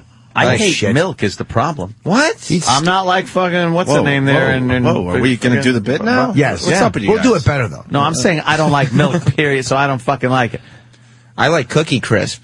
I would love some Yeah, Cookie Crisp, figures. but it's too fattening for me. It is. It's a treat. So I have You're a child. You're a fucking child. You haven't lived until you're taking milk from a tit.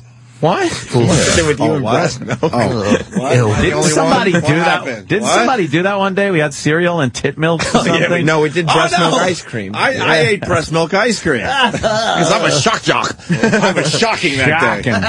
Let me tell you something. It tastes exactly like ice cream, but the aftertaste was fucking horrendous. Yeah. It tasted like I think Danny tasted it too. Tasted like sweaty armpit. It went from delicious ice cream to sweaty armpit within a second. Yeah, it got sour pretty quick. Whose milk was it again? That was Pat Duffy's sister, I think. Pat Duffy's sister. Look at Jimmy. That's the bit you do. Breast milk has a very bitter aftertaste. Holy shit, does it, Sam. I guess it has to be pasteurized. Yeah, I think so. Let's say hi to Dave in Connecticut. Dave.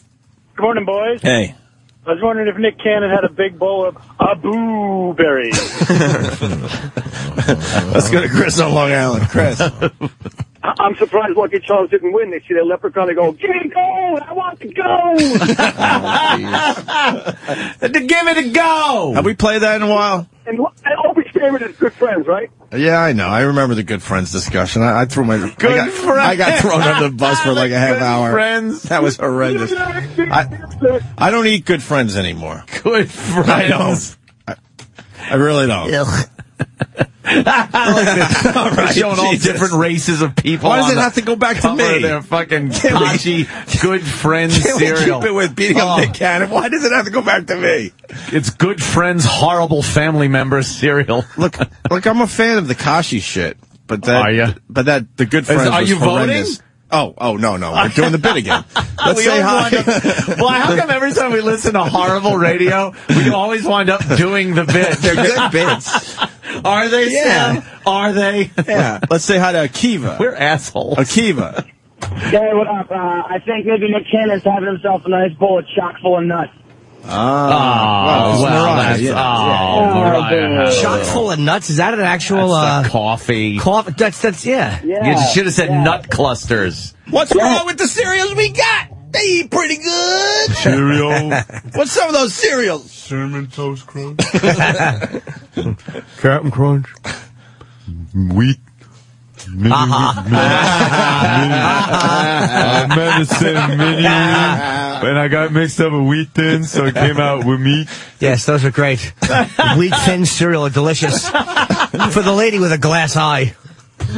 Oh, wow. Going back. All right, Sandy Duncan would whore wheat thins. She would. She'd only see half of them. Let's get back to this terrific phone call he took. And all through the milk, that is enjoyment. Oh, God. Nick, I just want to say thank you for letting me talk to you. My bus driver, I'm going to make sure that me and my bus driver, we both like check the Lucky Charms. That's what's and up. We love you in all your movies. I love, Wild 'N Out. Oh, my God. It needs to come back on TV. That is my show. I got you. Matter of fact, you know what, Ebony? Me, you, and your bus driver need to share a bowl of Lucky Charms. Magically delicious. Magically delicious. One more thing. I love you, Chris Brown. Forget the haters. Have a good day, Nick. Have a good day. Magically delicious. We heard you. That's a good song. Hit the post. Magically delicious. Ebony likes Chris Brown.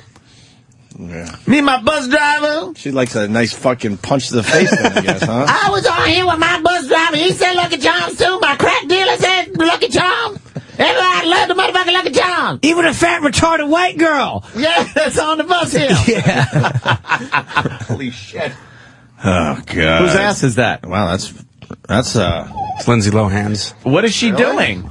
Being naked in magazines, apparently. Does she have That's duty? all she does now. It looks like she's got a piece of duty sticking out. Is she What is turtling? that? Let me I see. think she's turtling in that Oh, pic. good. A better close-up. Oh, does she have a cigarette in her hand? Oh, she's really dark and mysterious. Why Whoa. is she doing this? She's in fishnets. No undies, it looks like. Because she can't get any movie roles because she's a fucking loser. So now she just gets naked or partially naked in magazines. Is that the most boring naked shot there is? Huh? Hang on, there might be another. Hey, what's that tip? Oh, let's see the tip picture, the last one. She's got a cigarette by the toilet. Just go take your shit. She's got a sitting there cigarette. puffing on a butt.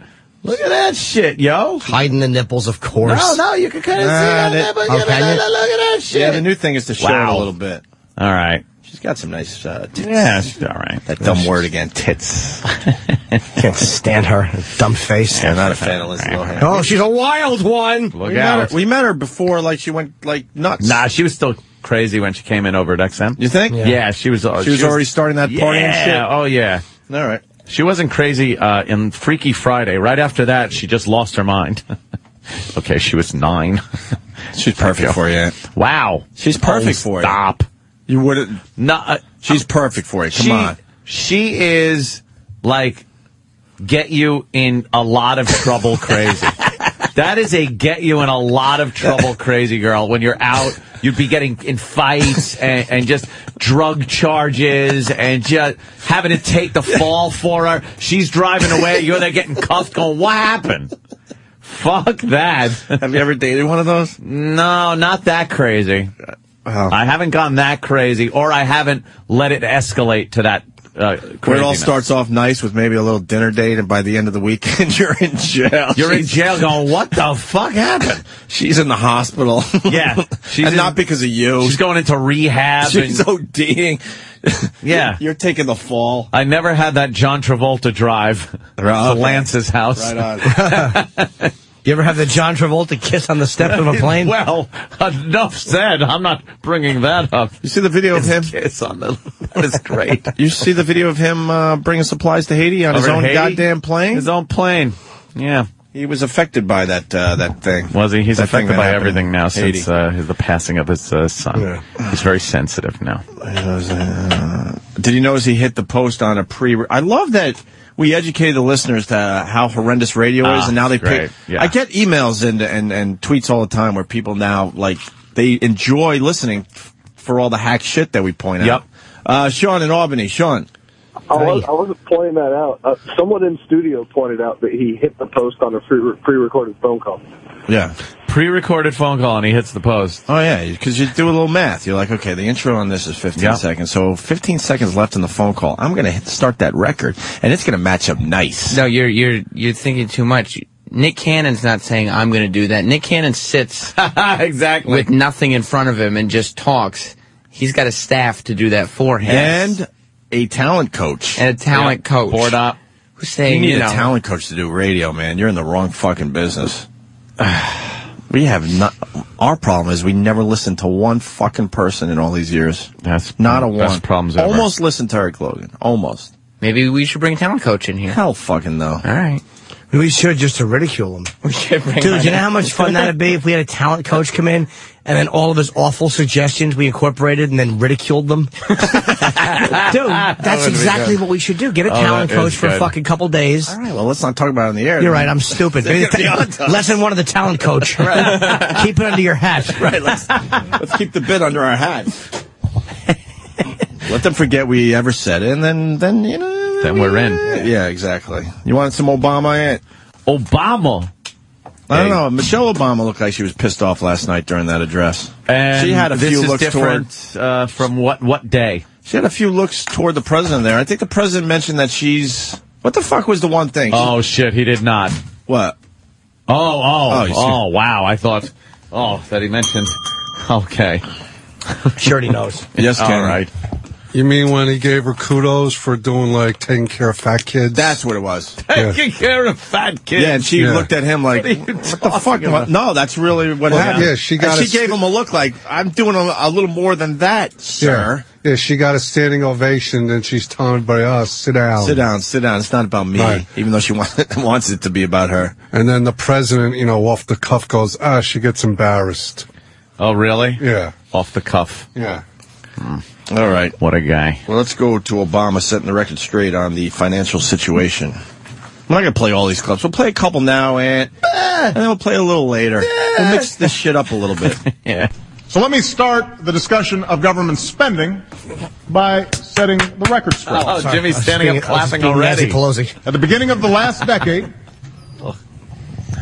the year 2000, America had a budget surplus of over $200 billion. All right.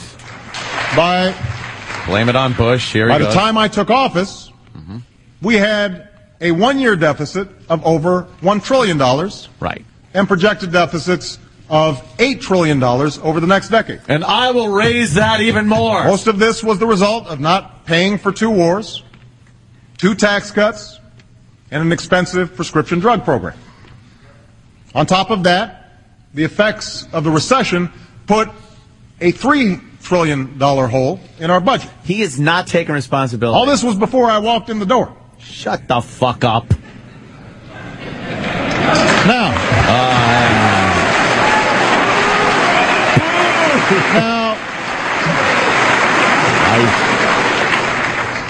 just stating the facts.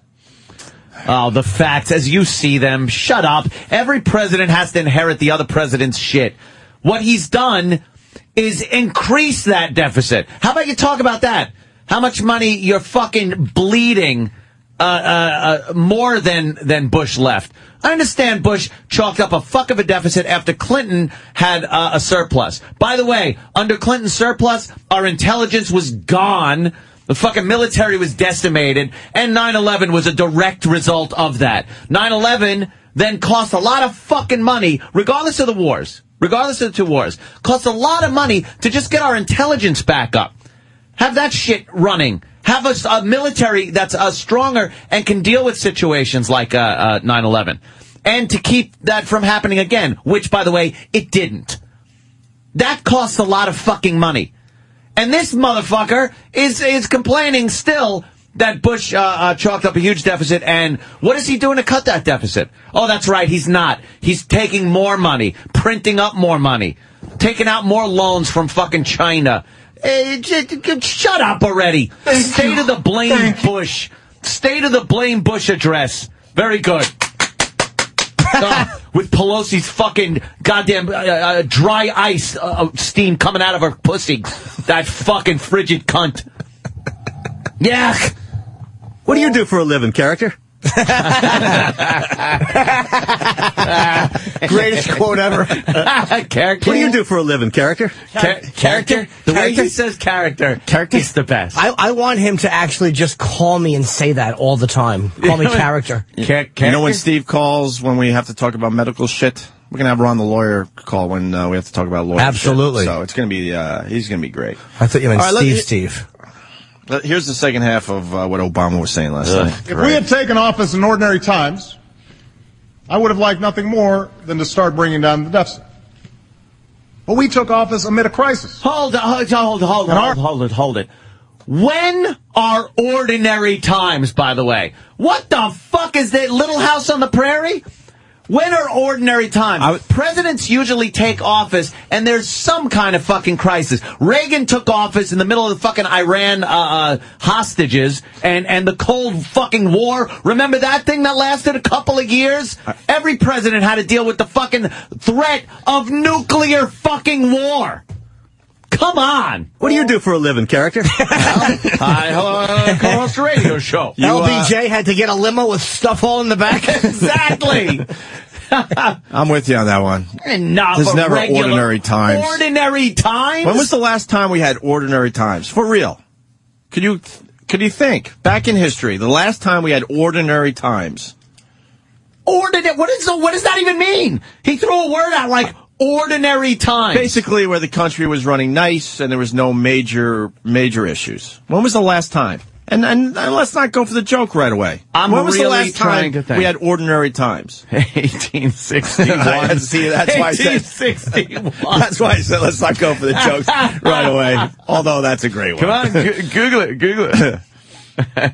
When? When you go to the 50s? When they talk about how nice it was? Dude, the 50s was Korea was in the 50s. The Cold War was really gearing up. Nuclear testing all over the place. The 60s, we had the Cuban Missile Crisis. We had the Vietnam War. We had, again, nuclear missile talks. 70s. The 70s. Still we had Vietnam. disco.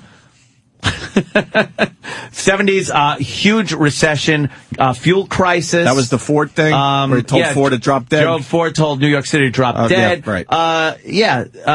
The 80s, again, cocaine, and all this is cocaine. Cold War. All this is still Cold War shit like that. So there was never ordinary times. It's not ordinary times. If you're the president, you're not going to be able to sit back and go, oh, this is great. Yeah, I'm just going to fucking sit back because we're in ordinary times. Let's go to Mac in Atlanta. He's got a very good point here. Mac. Hey, Opie, can you do me a favor? Sure. Take the haterade away from Anthony and get Lydia on the phone, please. Haterade. I'm drinking my haterade. And then another guy, stop whining it. You sound like Rush. What? Mm-hmm. I don't think so, sir. Oh, and this did happen, just to bring back a little comedy. John in Ohio. John, this did happen. Yes, John. Hey, boys. Hey. Yeah, last night, Fox News, I was watching the coverage of the speech. At the beginning of before the speech started, they were panning the audience. And they said, and here's a look at the president's box. And there's Michelle Obama standing there with her back to the camera. It really did go down. John is absolutely right. All right. Here's the president's box, and it was, Michelle Obama in the presidential box, but... Oh, that's fucking great. Oopsie. That's a good one. Yeah. And I'm drinking Trutherade. Trutherade? Yes. Trutherade. Are you a truther? Right. No, I'm telling the truth. That's right. The Gatorade. That's right. Our efforts to prevent a second depression have added another $1 trillion to our national debt. That, too, is a fact. Mm-hmm. Mm-hmm. I'm absolutely convinced that was the right thing to do. Yeah. But families across the country are tightening their belts. And making tough decisions. The federal government should do the same. Oh, really? By bribing senators to cast a yes vote on your health care bill? Yeah, that's how you do it. Yeah. God! What do you do for a living, character? Character? I finally got a defense when you rant. Every time you rant now. What do you do for a living, character? This is the best character I've ever heard. Did they put more quotes on there? I hope there's more. Character? Not yet. Oh, you just have a whole bank of Ron quotes. Yeah, we got to get a few more, E-Rock. So tonight, I'm proposing specific steps to pay for the $1 trillion that it took to rescue the economy last year. Starting in 2011, we are prepared to freeze government spending for 3 years. Oh, that's after you get out, right? Spending related to our national security, Medicare, Medicaid, and Social Security will not be affected. Mm-hmm. But all other discretionary government programs will. Like any cash-strapped family, we will work within a budget to invest in what we need and sacrifice what we don't. And if I have to enforce this discipline by veto, I will. Who's veto? Sounds like a tough guy. That's pretty funny. Enforce it by veto. Hey, send out a big gavon. Yeah. Oh, shit. Could have just as easily said enforce it by Luca or somebody else in the Godfather movies. Chip's too funny right there.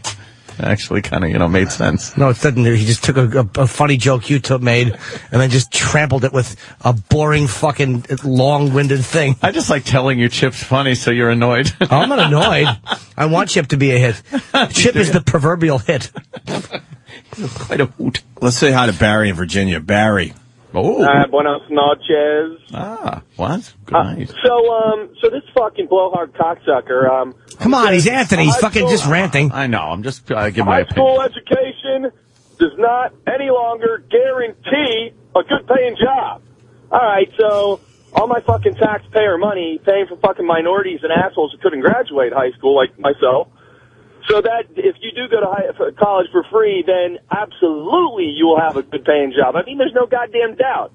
And one other thing, Anthony just said when he gets out, yeah. He says 5 years a guarantee that the exports from America overseas will double. And that's it. They're going to fucking double because he said so. Dude, I work in government contracting. To implement a simple fucking computer system for any agency around the Beltway takes fucking 5 years in and of itself. And you're telling me that you're going to fucking double the exports, meaning we're going to generate fucking 2 times as many goddamn textiles, crops, corn, whatever the fuck it is, and all of a sudden export it when your fucking black ass is gone? Fucking break. Full of shit! What do you do for a living, character? Just listen to all that just to play the clip. That's all it was about. No, we didn't even listen to the guy. We were just waiting for him to finish. They're having Blueberry Pancake Day on the local news, so. Oh, is that what it is? Yeah, and that sounds good. Fox locally here in New York, they have Blueberry Pancake Day. The world is falling apart, but they're having Blueberry Pancake Day yet. Yeah. I think that's what we need to do. Oh, God, that Obama. Whatever. Yeah, by the way, that's true. The spending freeze is less than 1% of the deficit. Really? It's really going to do nothing. I'm glad he didn't spend a lot of time on health care. Why not? That's one of his passions. Why didn't you spend a lot of time? Let's try to think. Oh, because America completely rejected it and is looking at it as a boondoggle? What's a boondoggle? I don't know. It's one of those things that just get caught up and it costs a lot of money or something. Is that the definition of a boondoggle? Yeah, I call it something else at home. Oh, I know. See. See. Yeah, see? See. Right. Hey, let's say hi to Jamie in Maryland. Jamie. Yeah, I was going to say, Obama could say all he wants, but honestly, the truth of the matter is that yesterday, more people are interested in Steve Jobs' State of the Union address than Obama's. Yeah, I think you got a point there. That's where our country's at. I think you're absolutely right. People are Googling the fucking iPad way more than the State of the Union address. Google it, Google it, Google it. I want to get the bigger one, the Maxi Pad.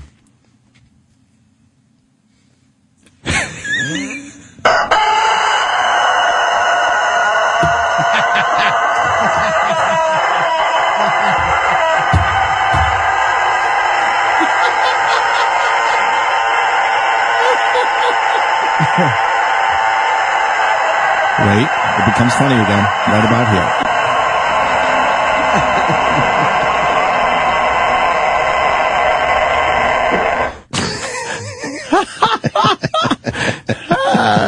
God.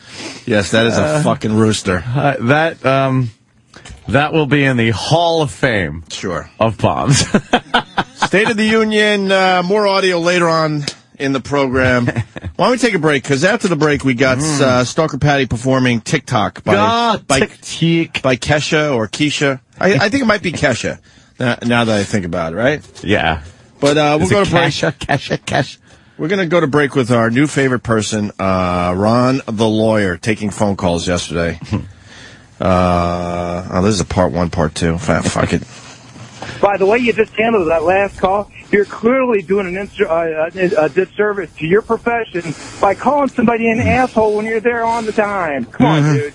Well, I'm not sure what your question is, but you know what? But whatever it is, if you perceive of what I'm saying as a threat, I'm just telling you this. I don't. But there are those people who would think that if a Jets fan goes out to Indianapolis and he's treated the way this kid was treated out there, that it is possible that we got some loose heads out here in the New York, New Jersey area that might get a hold of somebody in a Colts jersey who had a few drinks and decide to treat him the same way. How'd you like that if that was your brother, your mother, your father, or your kid, son? How would you like that before you start talking about out of control? It sounds like he pulled away from the cop, which is clearly actionable by the police officer to protect himself. He didn't pulled away from the cop. You sound like somebody who'd be defending Rodney King.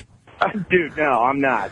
And the Indianapolis Police Department, by the way, they have to patrol this thing called Black Expo every year in Indianapolis, which every black youth comes out to party his ass off. So now you're a racist on top of being an asshole. Now you're a racist. Now you're a racist. Now you're putting the black white thing into this. What? I know this is radio, pal, but these are white people we're talking about here. This has got nothing to do with black people. Yeah, we lost another one. What? I'm not doing the celebrity death watch anymore, by the way. It's too creepy. I did that in 2009. I'm moving on to other things, by the way, but we will announce the big celebrity deaths, of course. Oh, we lost Zelda. Oh, man. Oh. We lost the poltergeist lady. Wow, now she knows. Now she really knows. She threw herself into the closet. Now, how many years ago was Poltergeist? The first one, because I know they did early 80s. For real? Because she looked old when that movie was out, right? We'd all be in agreement. She was 76 when she died. 82. Holy shit, that's 28 years, right? 28 years ago. So when she made that movie, you're trying to tell me she was only 48? No way.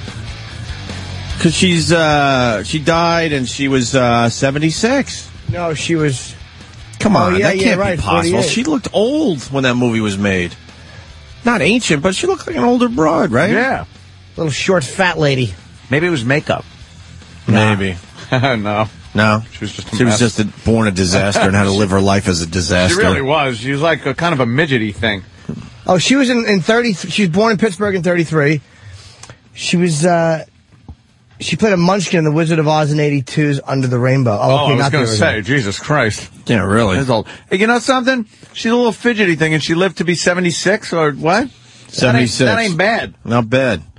For a midget. And she did heroin her entire life. She really did. And she did in German shit films. Yep. Little known facts about Zelda. Look into the brown eye.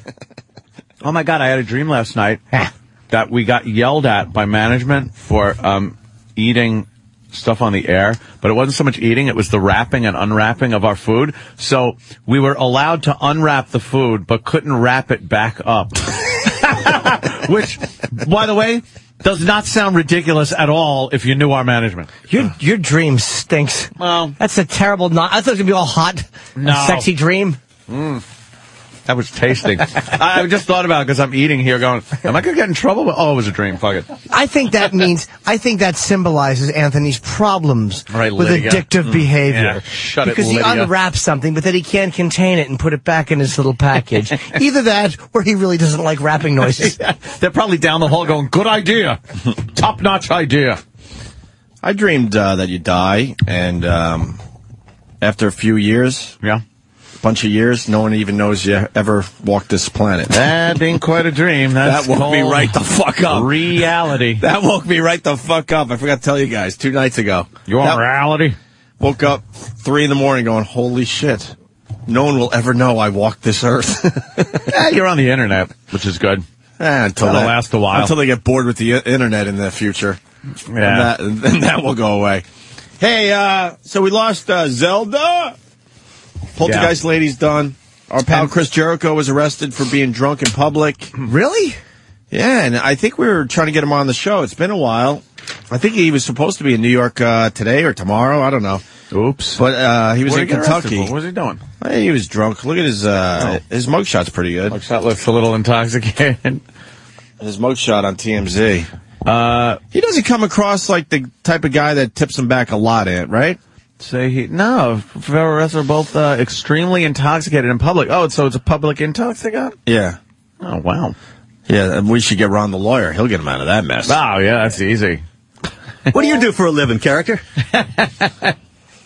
WWE star Chris Jericho, or Chris Irvine, has been arrested along with a fellow wrestler, Greg Helms. They were arrested yesterday on the 27th at a gas station in Erlanger, a Shell gas station. This happened at about 5:41 a.m. They have both been released from the Kenton County Jail, but you can see right there their mug shots. Both of them posting a $120 cash bond and both facing an alcohol intoxication charge. We're not sure of their court date right now, but this is a developing story this morning out of Kenton County. It's not a developing story. It is what it is. It's a quick little, the guy was drunk in public, he'll get a fucking little fine thing, and I don't understand that. Public intoxication. There should be another crime. Like, it shouldn't just be you're drunk. It should be, all right, you're drunk and you were fucking assaulting somebody or being a disturbance or something. Just being drunk in public doesn't seem like much of a crime to me. It's legal to drink. They sell the shit. It makes you drunk. People seem to know that. Well, it's not driving. What was he doing that they said, holy shit, that guy's drunk? That's just that's what it should come down to. You're but right. That should be the crime. Just the act of being drunk outside is kind of fun. And if you're a fun person, then what's the problem? I say. Oh, he was blowing a dog's... Oh, okay. They were blowing dogs if at you, the Shell if you station. blow stray dogs. All right, now I understand. All right. Yeah. And the dog pressed charges. Yes. Said, I'm not homo. And Jesus. Whatever. Well, the phones are starting to ring, so maybe someone knows a little more about that. It'll be, all right. I didn't want to go too deep in that story. It was like, I just don't want an arrest record or anything. Jesus Christ. That's an especially for something like that. No, but that's there now. It's fucking there. That's a laughable one. That's an easy one. Laughable or not, you just don't want it. You just don't want that there. Just in case, you want to do something that entails having a completely clean record. Well, Stinkfist writes from Florida. Stinkfist? Who, with a lot of O's, gives a fuck? We're $1 trillion in debt. Oh, that doesn't mean anything. And by the way, a correction. Somebody actually Googled it. Obama is the #1 Google, and #2 was Steve Jobs. Oh, yeah? Or the iPad, so. Google? We said that What about iPad would Yahoo? be higher on the Google trends than Obama. That was a while. He's kind of right. Obama's still above.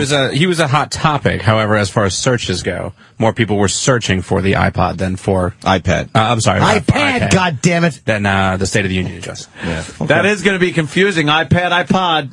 It I don't know. sure is it. No, What do you do? people just go iPod. Oh, okay. Yeah, that is easy. iPad. Oh, I meant that. That'll be very, very simple. What? You've confused me. Why do I have to fly in a small plane today in this fucking blizzard? Jimmy, don't worry. Okay. I'm over it. You're fine. Those planes, and it's nothing. It's not a blizzard. They said there's going to be a little bit of snow. Yay. Here in the morning. That's what they said at the Big Bopper, too. And then, don't bring Yeah, that up. Oh, enough of him. I'm sure they just said it's all right. It's a passing storm. A Chantilly lace. We're too low, baby. Oh, is he fucking awful? Poor guy. Poor guy, what? He's terrible. Yeah, you're right. Baby. Yeah, this is the Big Bopper speaking. Oh, you sweet fly. We're flying into a what? Do I want? Will I what? There's too much snow, baby. Oh, what I like. My asshole going through my face.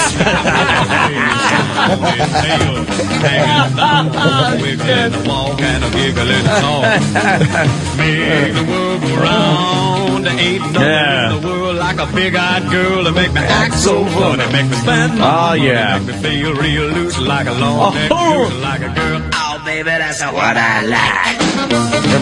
What's that, baby? What's that, baby? I shouldn't get on the what? But Didn't he bring a phone on stage with him?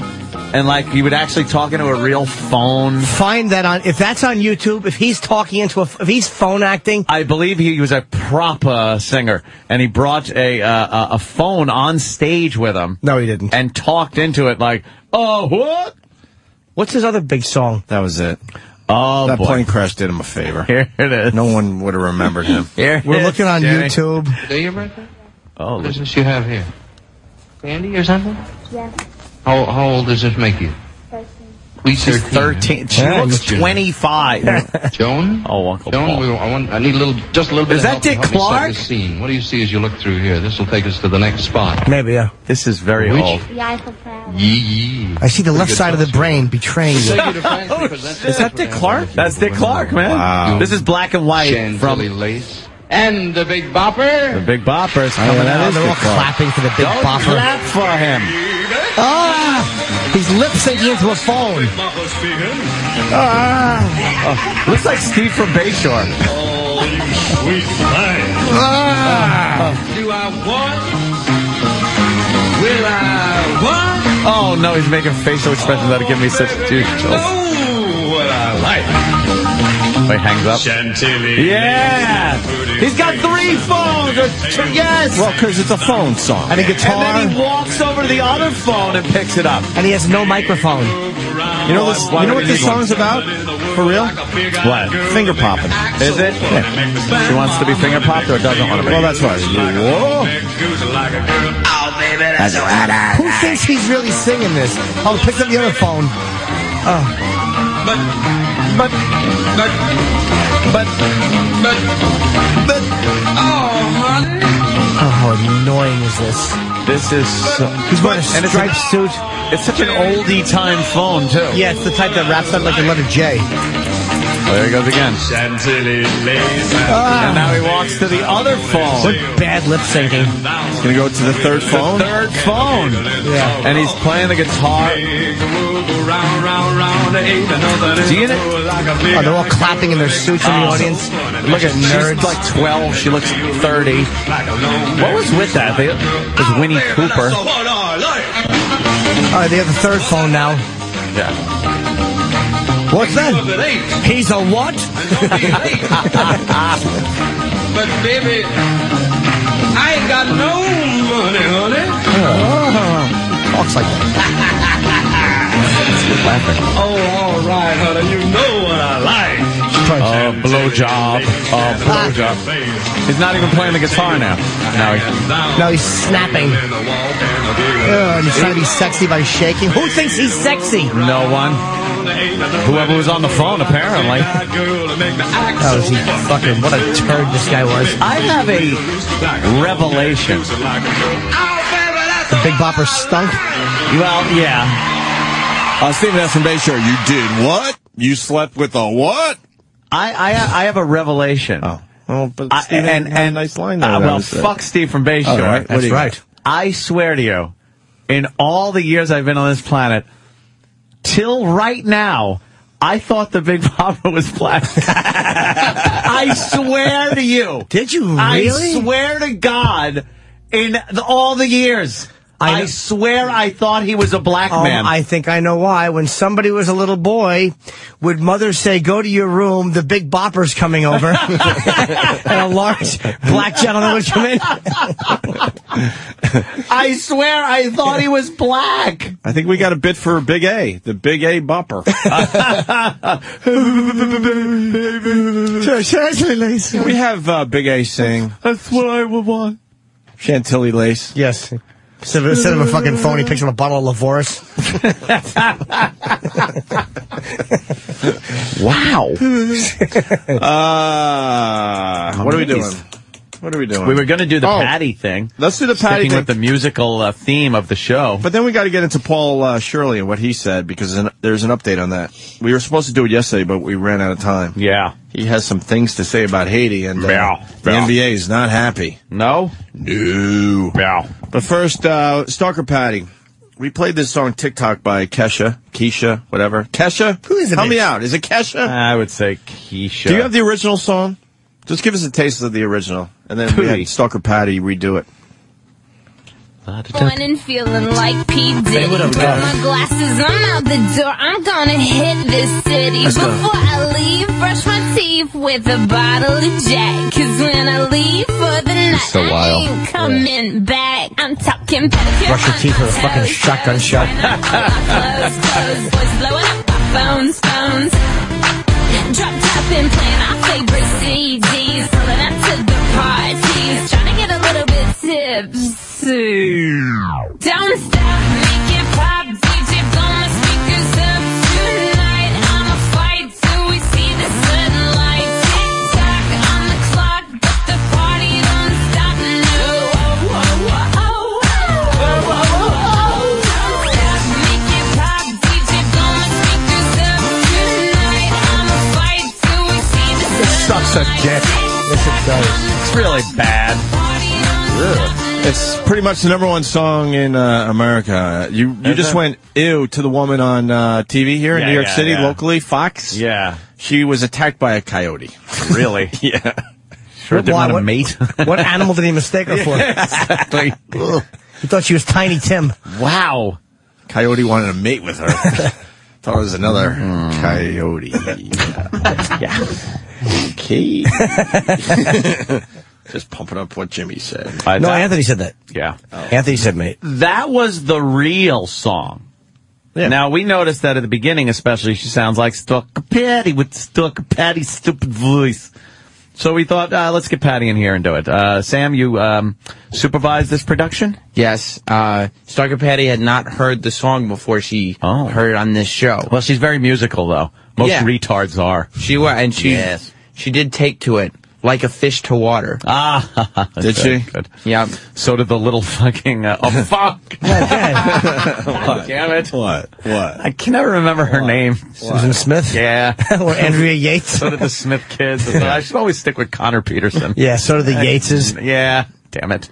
But then, we decided to auto-tune her. Troy may be getting a Pro Tools rig after all. Hey, it's about fucking time. But for this one, he still had to bring it home and do it on his laptop. Do it at home. Because that makes sense. Yeah. With his own They personal can't figure time out that Troy is now helping out the show and might need some tools around here. Right.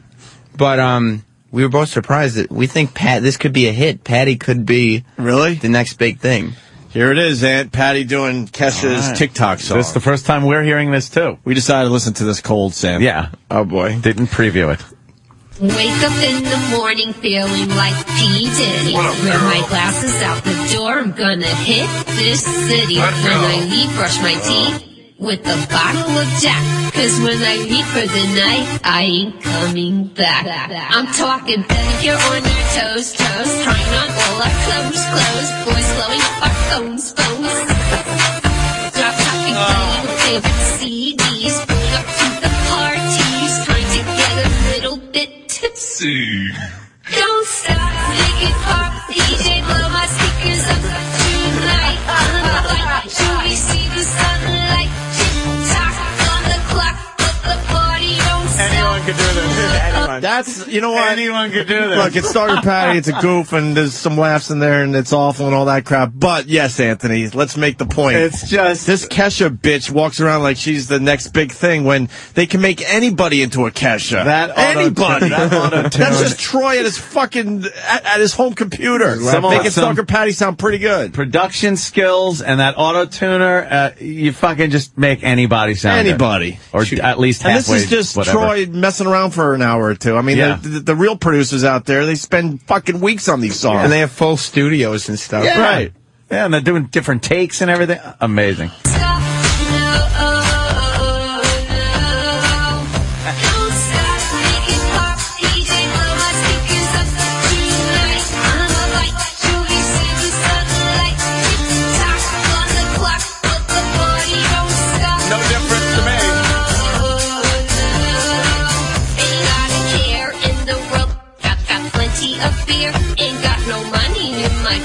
But I'm already here. And now the dudes are lining up, cause they hear we got swagger. But we kick them to the curb unless they look like Mick Jagger. Talking about everybody getting drunk. We want to goof on it. We all know how awful Stalker Patty is. She's horrible. She's a 53-year-old virgin with fucking gums, and she almost sounds like she could be a hot broad. But she kept doing those cutesy pie things while she was recording, and she was like moving her head unless they look like Mick Jagger. She was just having such fun and getting cute and sexy in the studio. Dusty vagina. Everybody getting drunk. Boys trying to touch my junk. Gonna smack that he's too drunk. Now we going till it kicks out.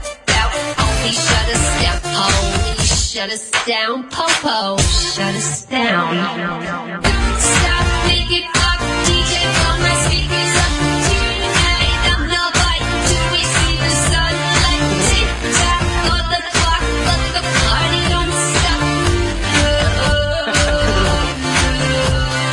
Don't stop, make it pop. DJ, blow my speakers up tonight. I'm the light till we see the sunlight. Tick tock on the clock, but the party don't stop. TikTok never had a cock. You know, we haven't had Patty on the show in a while, and we have a lot of new listeners. Yeah. What you're hearing is a retard sounding like a pop star. Yeah. We turned a retard into a pop star. That was funny. I just read someone said, I'm sorry, I can't give you credit. She should be singing into a 45.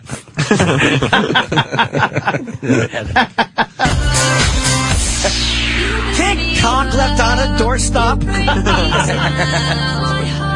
Oh, I fucked up.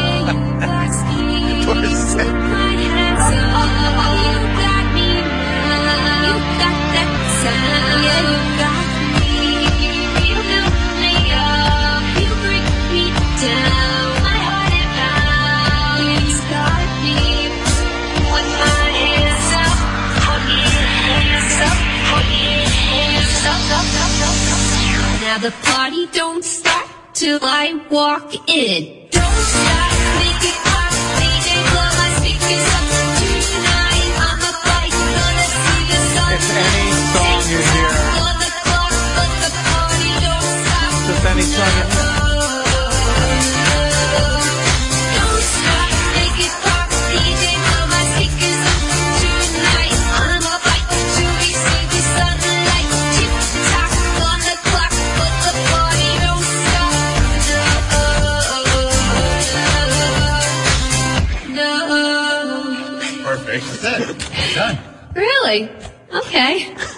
See? That's a good ending. Funny. That's fucked up, man. That just goes to show you. That's fucked up. I mean, Stalker Patty could sing. We've all heard her sing. She's sung some stuff for us and Ron and Fez. And key and, whatever. But especially when the music kicks in, and then you get to really produce around the voice and the music. Yeah. It's just like, all right, if that was playing on the radio, I would just go like, oh, here's another one of these. Another pop song. Yeah, it's another pop song. Someone wants us to put the songs back to back or whatever. Could you try that and see if it works at all? Yeah, we could do something. I think her crossfader? I think her version is slightly slower, right? Patty's? Yeah. Well, she lost her timing at points, so we had to maybe do a mix of the two songs and see. Yeah, like halfway through the verse, fade into just fuck around or whatever. And see if it works. If it doesn't, no worries. Yeah. Isn't that amazing, though? Stalker Patty. Patty could have the #1 song in America. Oh, she could. But she's a 53-year-old virgin retard. Right. That's not sexy. That doesn't work. So you got to find a hot broad, then you make her into a Kesha. Yeah. Right. Kesha should be embarrassed. Why? We did that in, not we, but Troy and you guys did it in an hour. Great job, by the way.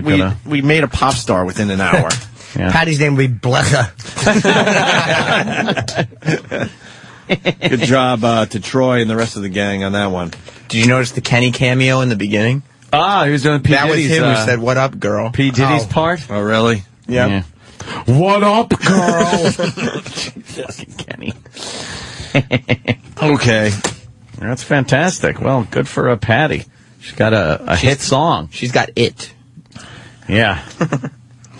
All right. No snap.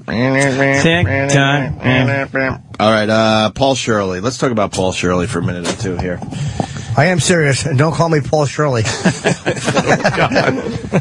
Paul Shirley, I guess he's an ex-NBA guy. I don't really remember him Is he still playing. or no? I don't even remember him. They said he wasn't very famous, but I think he played for the Bulls and maybe the Suns. But he was done now? He's done now, yeah. And he's an analyst? Yeah, he blogs for ESPN. And now he doesn't anymore, right? I wouldn't think so. I think he got suspended or fired or something. Well, this is what Paul Shirley had to say about Haiti. If you haven't heard this yet, it's pretty outrageous. Had you ever heard of Paul Shirley?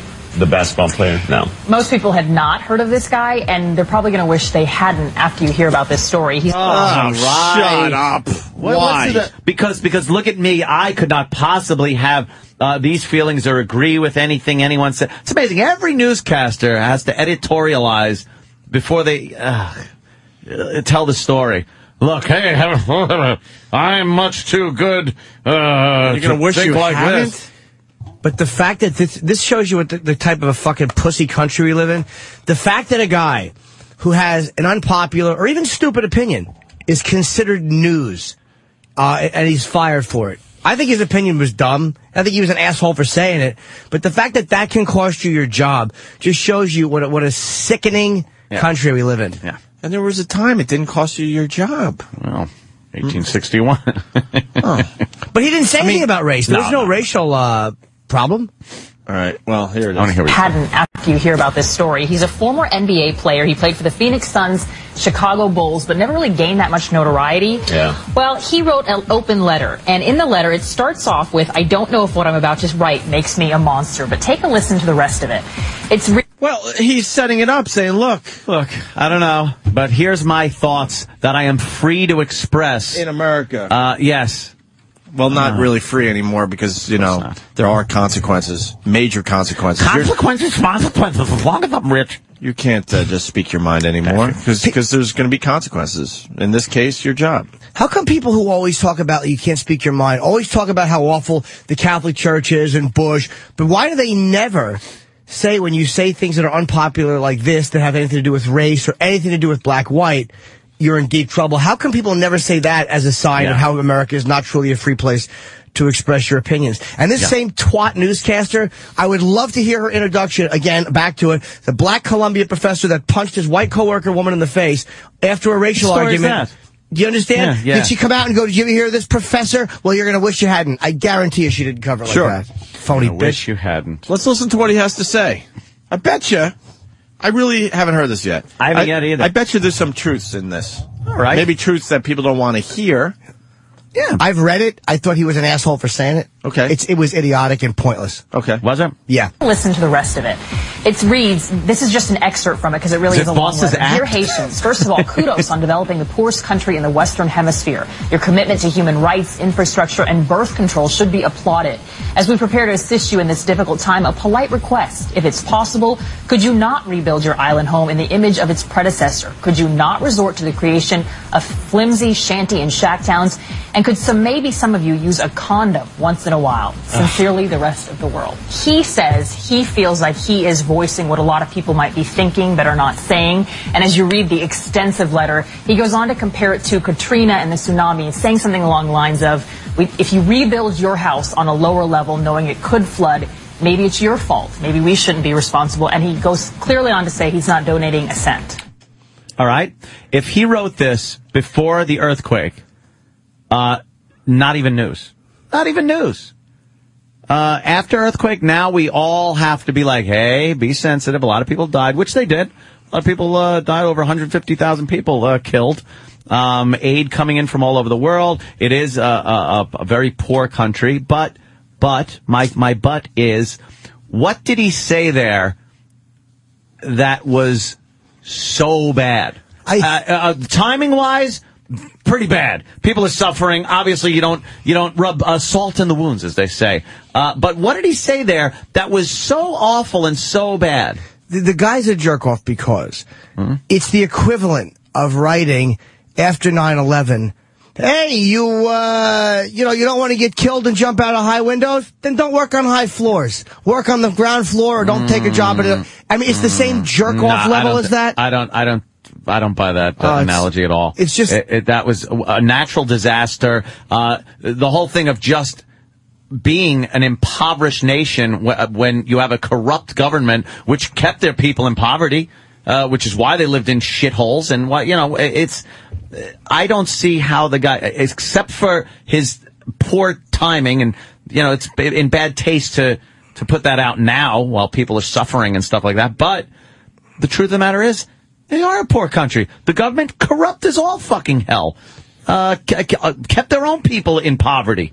It's still, though, it's the tone of it. If he was giving genuine advice, like, look, where a condom isn't genuine advice. But what's that got to do with Put a condom on? Stop having 1,000 fucking children, so maybe you could take your own kids, take care of them, and maybe educate them better, because there wouldn't be so many children to teach. Teach them how to farm, how to raise cattle, fish, whatever the fuck. It's still a jerk. He's being a jerk off. He's not being genuine. He's being a jerk off. It's like the tone of it is obvious. He's just being a jerk off. And I'm not saying he should be fired for that, because I really don't. Like, I don't like the guy's opinion. Should be fired. And he should have the right to say it. Be fired. He should have the right to say that without losing his livelihood. And Anthony's brought up a lot. You should have the right to say awful things Absolutely. in this country. It's like, that's what freedom of speech is. But that's not not just stuff you agree with. To me, that's not what he's saying is not genuine. Like, it's almost like he's just using this as an excuse to say something, going, well, hey, I'm only saying it for this. That sounded very genuine, if you ask me. That sounded like that's how he feels. It is. Genuinely. He's being a prick. Yeah, well, and what's the difference between that and 9/11, other than the natural disaster? But I'm saying the tone of it. When the tone of it is to be shitty, that's what it is. Because Christopher Reeve, how about this? Christopher Reeve rides a horse. I've made a lot of jokes about it. But it's the same as coming out and going, hey, you don't want to be paralyzed below the neck? Don't ride horses. Technically, you're correct. Right. And in a court of law, they couldn't sue you for libel. But you're still being a jerk off by saying that as genuine advice. And you're hiding behind the fact of, hey, I'm giving genuine advice. But really, there's an underlying, I'm being a prick motive. I don't know. People aren't being solicited to give him money after he broke his back. How can he speak for the rest of the world, though? How does he know how the rest of the world feels? Well, that was obviously. I'm not agreeing with every word this guy said verbatim. I'm just saying the idea behind what he was saying is something that people do think. They do think, look, you're an underdeveloped nation in a hemisphere that is predominantly developed. You share an island. There's nothing but a border between them and the Dominican Republic. And the Dominican Republic has seemed to have mastered farming. and fishing and using their natural resources to build themselves up. What is their problem? What is the problem with Haiti? Why is that a line drawn in the dirt on the same fucking island, the same people?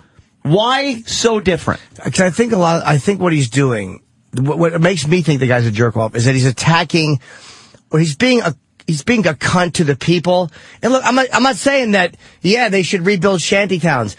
But there's a way to do that where you understand. It's like we all have the commonality of language, so we understand intent. Mm-hmm. Hey, the Giants killed the Jets. We don't think they really murdered them. Right. So we understand what somebody is saying sometimes by the way they phrase things. And he's not just giving genuine advice like, look, as horrible as this is, try to rebuild without doing this or that, and try to get a better government in there, so structurally you'll be sounder. But that's not what he's doing. He's being a twat. Because when people are buried under rubble, hey, wear a condom once in a while. You're being a cunt, and everybody knows you're being a cunt. But that's exactly what I said. The timing of this is bad. Is very bad. And if it was written before the earthquake, wouldn't have been news. Probably not. Wouldn't have been news because he probably wouldn't have written it. He probably wouldn't have written it. You're right. But if he had, most people would have looked at that and said, "Wow, you know something? It's got a point there."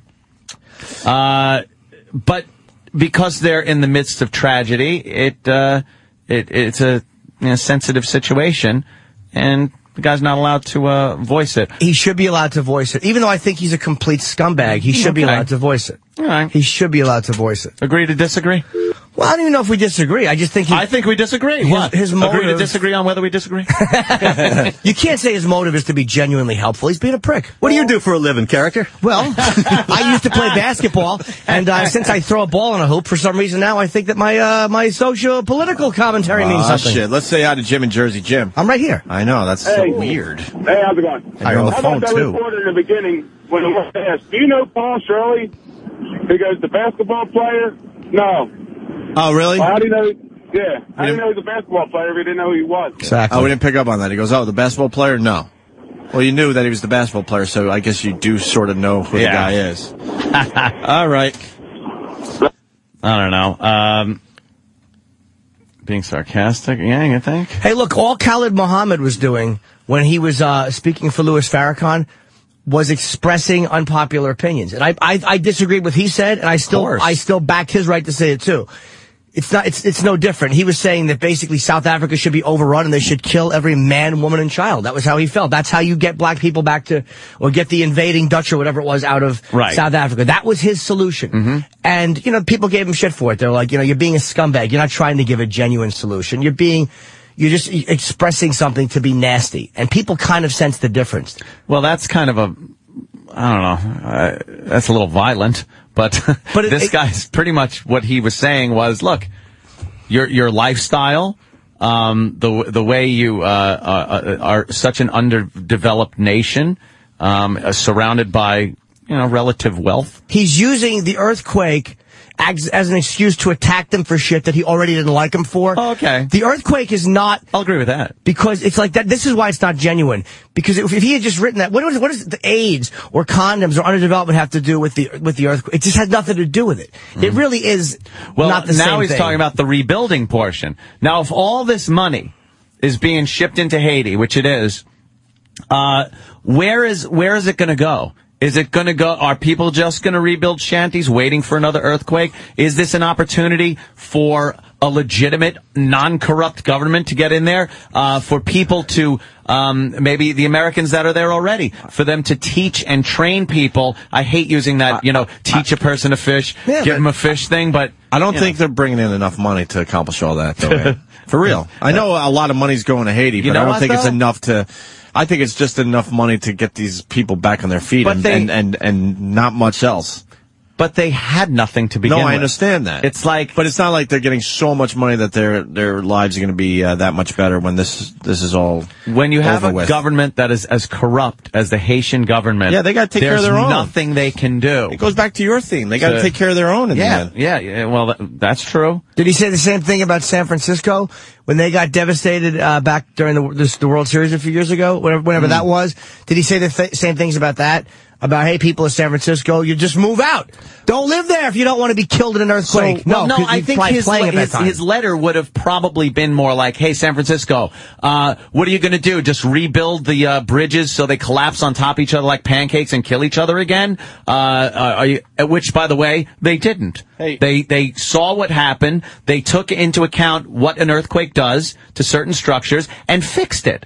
And that's, I think, was part of his point. It's covered in, like you had said, he had ulterior motives beforehand. Obviously, he didn't like the Haitian people. So he should have just come out and said that instead of fucking poorly disguising it behind. Hey, I'm just saying. How about you stop being a faggot and just say what you want to say? I don't like Haitians, or this is how I feel.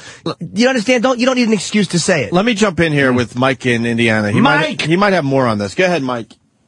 Hey, good morning, boys. Hey. Hey, why not just get a copy of the whole letter? I mean, you guys and everybody, the media, they're judging this dude on just, like the news lady said, an excerpt of the letter. He may have had something a lot more to say. Did you read the whole letter? What do you do, character? What do you do for a living, character? What do you do for a living, character? Did you read the whole letter? All right, fair enough, man. We should see the whole letter. Maybe there is more to it. Okay. Maybe Mike's right on this one. But, hey, do me a favor, wear a condom. Sincerely, the rest of the world. I can't see anything else in the letter making him not a jerk and off. it's not the rest of the world. Africa wouldn't believe in that. Is that the whole letter? That's the whole thing. That was the whole thing. Oh, we did the whole letter. It was a short little note. All right, well. Sincerely, the rest of the world. That's a little pompous. Well, that's what I said. Africa wouldn't believe in that. They're all for not wearing condoms, right? So is he? Wait, hold on. Let's see. Is he really saying kudos on developing the poorest country in the Western Hemisphere? That obviously is sarcasm. Oh, he's being a prick. Okay, so your commitment to human rights, infrastructure, and birth control should be applauded. What the More fuck sarcasm. do those things have to do with people being buried alive in an earthquake? Nothing. He's being a cunt. You know what? But there is something there. They weren't able to react to a natural disaster in a way that they didn't need the assistance from the entire world to help them. Dude, we didn't need the world's assistance, but look at how we as a country, the most advanced civilization ever, quote unquote, handled Katrina. Abysmally. An abysmal job. And there are a lot of theories and things about why that happened the way it did. I'm just saying, logistically, yeah, that was really fucked up. We had everything we needed. FEMA we had sucked. the resources. FEMA sucked, and Ray Nagin's an idiot. Yeah. I think Ray Nagin, the mayor, right? He's an idiot. Yeah. And I think he handled it terribly, and I think that a lot of people didn't want to leave early. The resources absolutely were there, though. We're here. How long it took to get him there, the logistics of transporting shit, fuck up, things like that. But when you have a country like Haiti, they are vulnerable to natural disasters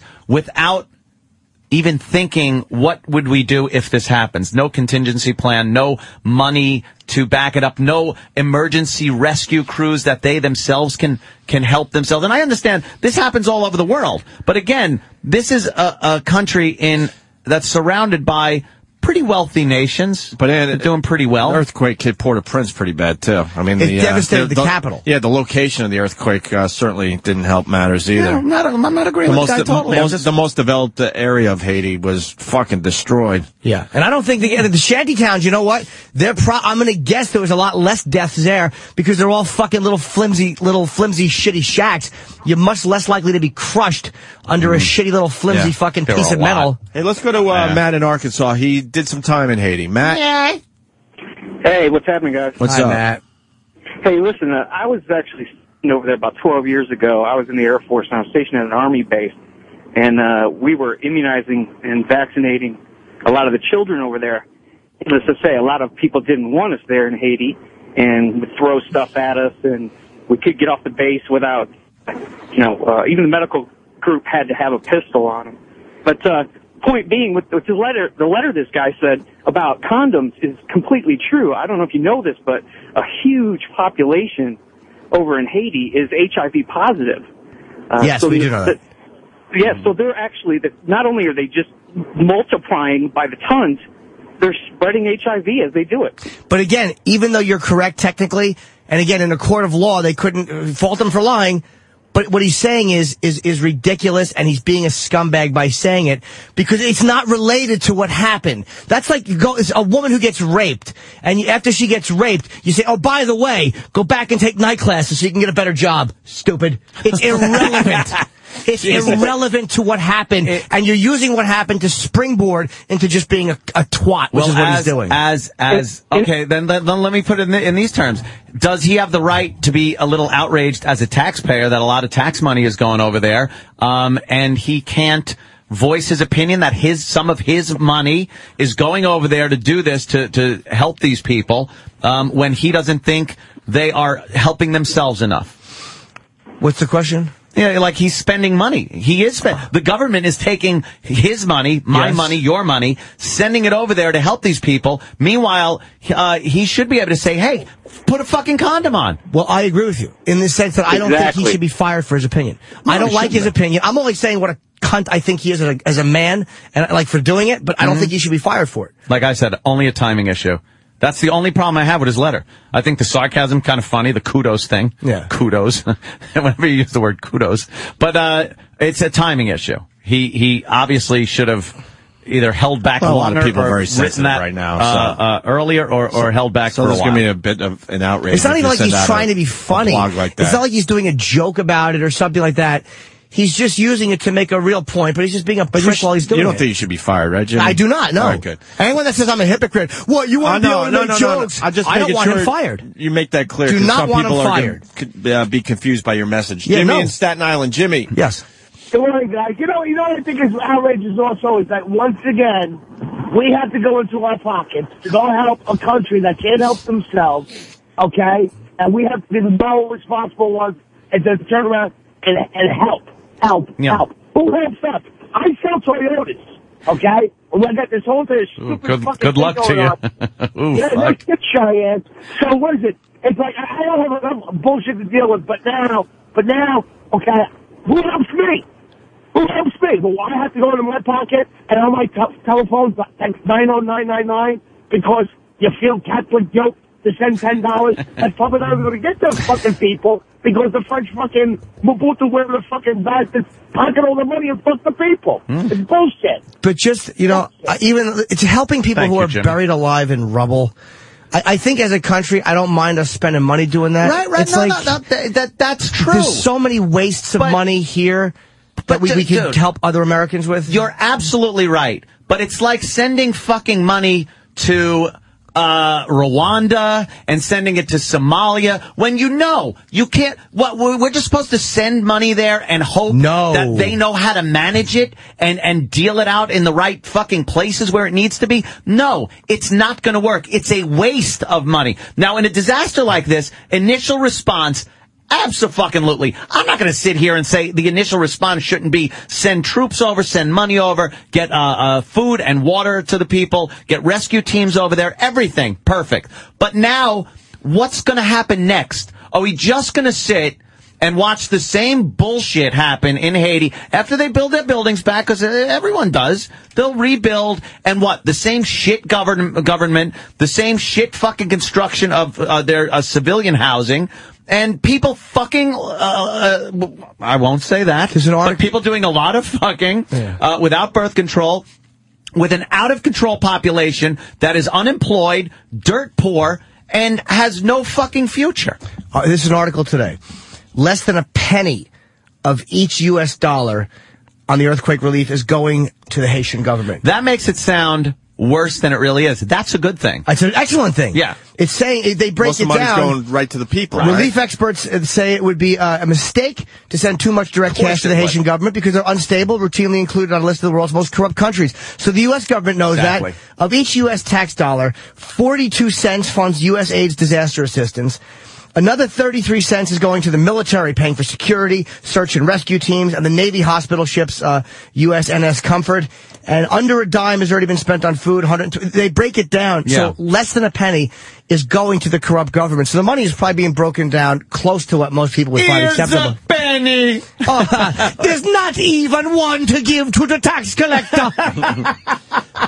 Penny, please. Paul Shirley not going to come over here and play basketball. No one like Paul Shirley.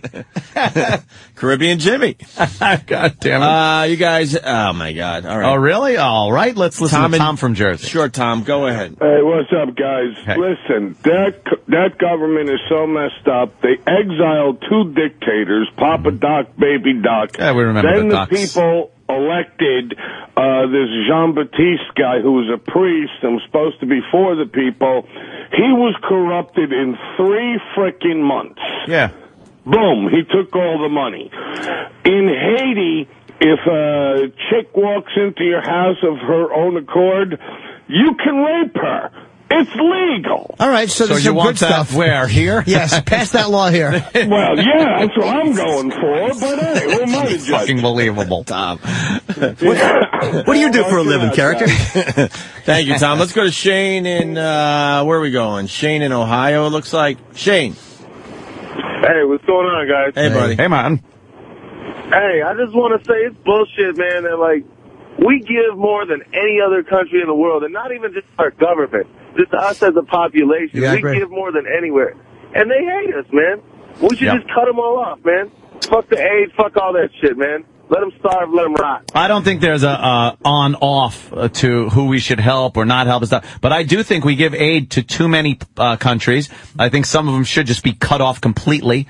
Nations that are just bottomless pits of money. Yep. They can't be fucking taught to live together without hacking each other apart. Civil war. Slavery, that is still running rampant, by the way, genocide, and we just decide, well, we gotta at least feed the children. The children grow up to become militants under warlords. So I don't understand what we're doing. Does this sound cruel? Fuck yes. I see the commercials at night with the flies and the bloated bellies and the fucking river and shit in the middle of town. But you know what? It's just Bob Kelly fishing. Unless there's a fucking game plan, we can't get involved politically. We tried getting involved militarily in Somalia, so it happened there. I don't know about you, but I sure am not happy watching American lives being sacrificed for people that do not want it. Agree. In any circumstance. But they still keep pouring money into these places, and I don't think it's worth it. I agree with you. Again, helping people in a time like this, fine. Right. You're buried alive. Tsunami, same thing. Any type fine. of a disaster where there's just a fucking society that's been completely decimated. Yeah. I don't mind helping, but I agree with you. We are putting our fucking dumb U.S. faces in everybody else's and we house. we get it smacked every fucking time too. No matter if we're doing good or we're doing stuff in our own self-interest, whatever it is, we get smacked. We get bitch slapped for being the big guy on the block that, helps. We're supposed to be the big wealthy nation that's supposed to go in, but the second we do, we're assholes. Yeah. Meanwhile, look at the amount of money that's given to countries in need.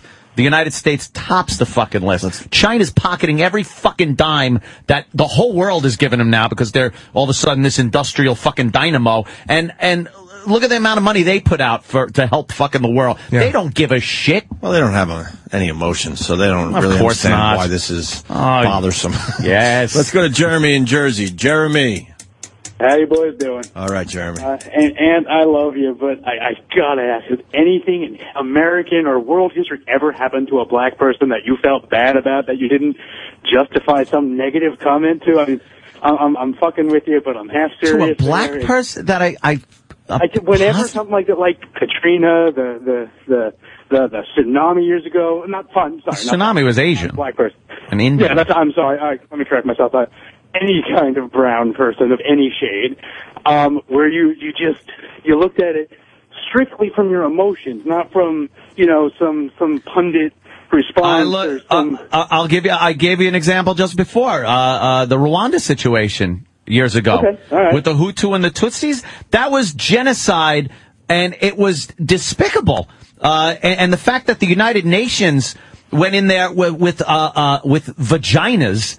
And did nothing to help that situation out was ridiculous, and let it continue. Whose side were you on, Ant? The lighter skinned blacks? I was on the lighter skinned black side. The Tutsis, I believe. Sometimes you look at it from No, I understand. Look, call it what you like, but I just don't like when nations are dependent on other nations without an end game.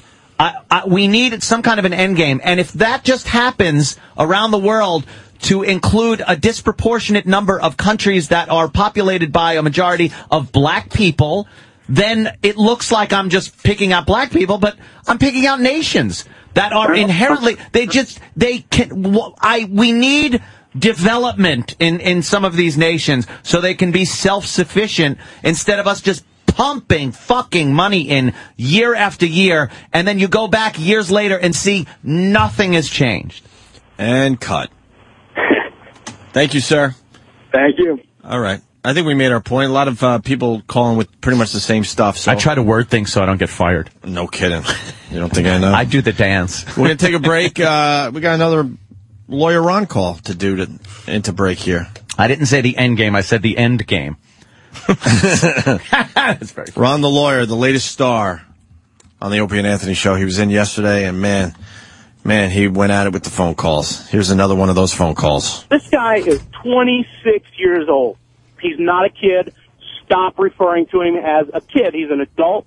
It sucks he went to jail. Boo fucking who? I went to jail in Mardi Gras. Fucking deal with it. Quit calling him a kid. He's an adult. Is that your problem? I'm calling him a kid? Is that why you're calling? Because you got a problem maybe referring to a 26-year-old guy as a kid? Is that your problem? No, sir. I don't All right, know well, then what is your problem? What is your problem? And why did you get arrested at Mardi Gras? What the hell did you do at Mardi Gras? And did you deserve to be arrested? Did you deserve to be arrested at Mardi Gras? Did you? Did you deserve to get arrested at Mardi Gras? No, sir. Somebody pushed me, and I bumped into a cop. I went to jail for 8 hours. You punched the cop. You punched the cop. Did you see this tape? Did you see this kid do anything? You punched the cop. Not a kid. Stop it. Your problem is referring to him as a kid. How old are you, pal? I'm 43, sir. And you punched the cop. How old were you when you punched the cop? How old were you punched the cop? How old were you when you punched the cop? Oh, man. How old were you when you punched the cop? Were you over 30? Yeah, whatever, dude. Whatever, dude. Whatever, dude. Another asshole. Okay, let's go.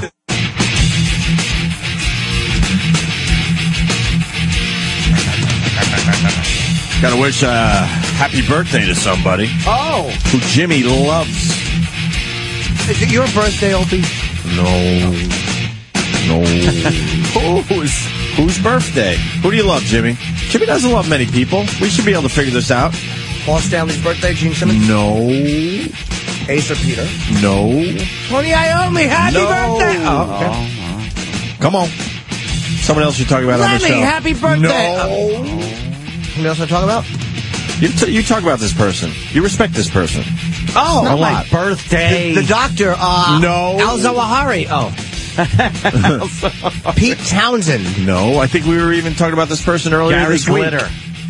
Gary Glitter? No. Ted Sheckler? No. Uncle Paul? No, it's in March. I'll be 57 years young. Right? I don't know. That's my bare naked fit. I'm eating a couple pieces. Kenny, I need that milk. Put the milk back! Whoa, we're all panicking. Reprimanded. Why are you eeting my food? Hang on. I'm hungry, man. Food is such a hassle with this show. It really is just such a pain in the ass. Ooh. Well, whose birthday is it? Come on. How old are they? That will help. Good hint. It's a hint without a pure giveaway. If I answer that question, you're going to get it immediately. I might not. You want to bet? Okay, I bet you a kiss. Mm-hmm. Oh, boy. 74. Oh, my God. Oh, okay. 74.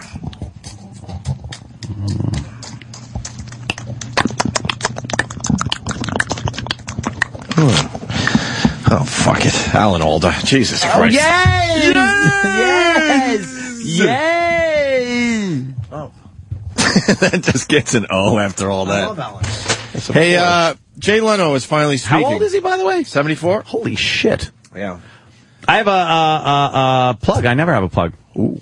Bar 9 tomorrow. What? Tomorrow night, yes. Wow. Yes. With who? Big Bar 9, one of those. Remember in the old days when we used to work at like NEW and the stuff? old Bar 9 gigs Ron were and huge. Fez, would come by, and Brother Joe, and a bunch of musicians. 2U is going to be there. We're all going to do the same thing. We'll hang out, we'll drink, get together, and play. I'm going to sing a few tunes. Wait, 2U's playing? Yeah, 2U's going to play not a full set thing. It's going to be, do a a little few, something, and then me and Joe are going to get up there, and then Joe and some other people. Might even be some old time reunions going on stage. So, well, it's going to be like an all-star thing, all-star jam. Yeah. All of a sudden it's going to be, all right, now you two come up and do this, and then, right? Drunken Request Fest. Hey, that's pretty pretty much cool. it. So go down there. Bar 9. That's 9th Avenue and what there, Dan? 53rd. 9th and 53rd here in wonderful Manhattan. Are we getting along lately?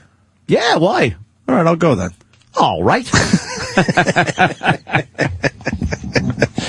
Hey, Ant. Someone just sent me something fun, really good on Twitter, Opie Radio on Twitter. But basically, it's honey, I blew up the iPhone. Honey, I blew up. Yes, that's exactly what it is. Wait, can you go to the Twitter? Okay, that's pretty funny. I just tweeted it for everybody else and gave. Is it a picture? Yeah, and I gave the guy credit. It's got Rick Moranis. Yeah. Well, no, I guess they could do a better job with it. You're right. You could get like Rick Moranis with the thing. I guess you're right.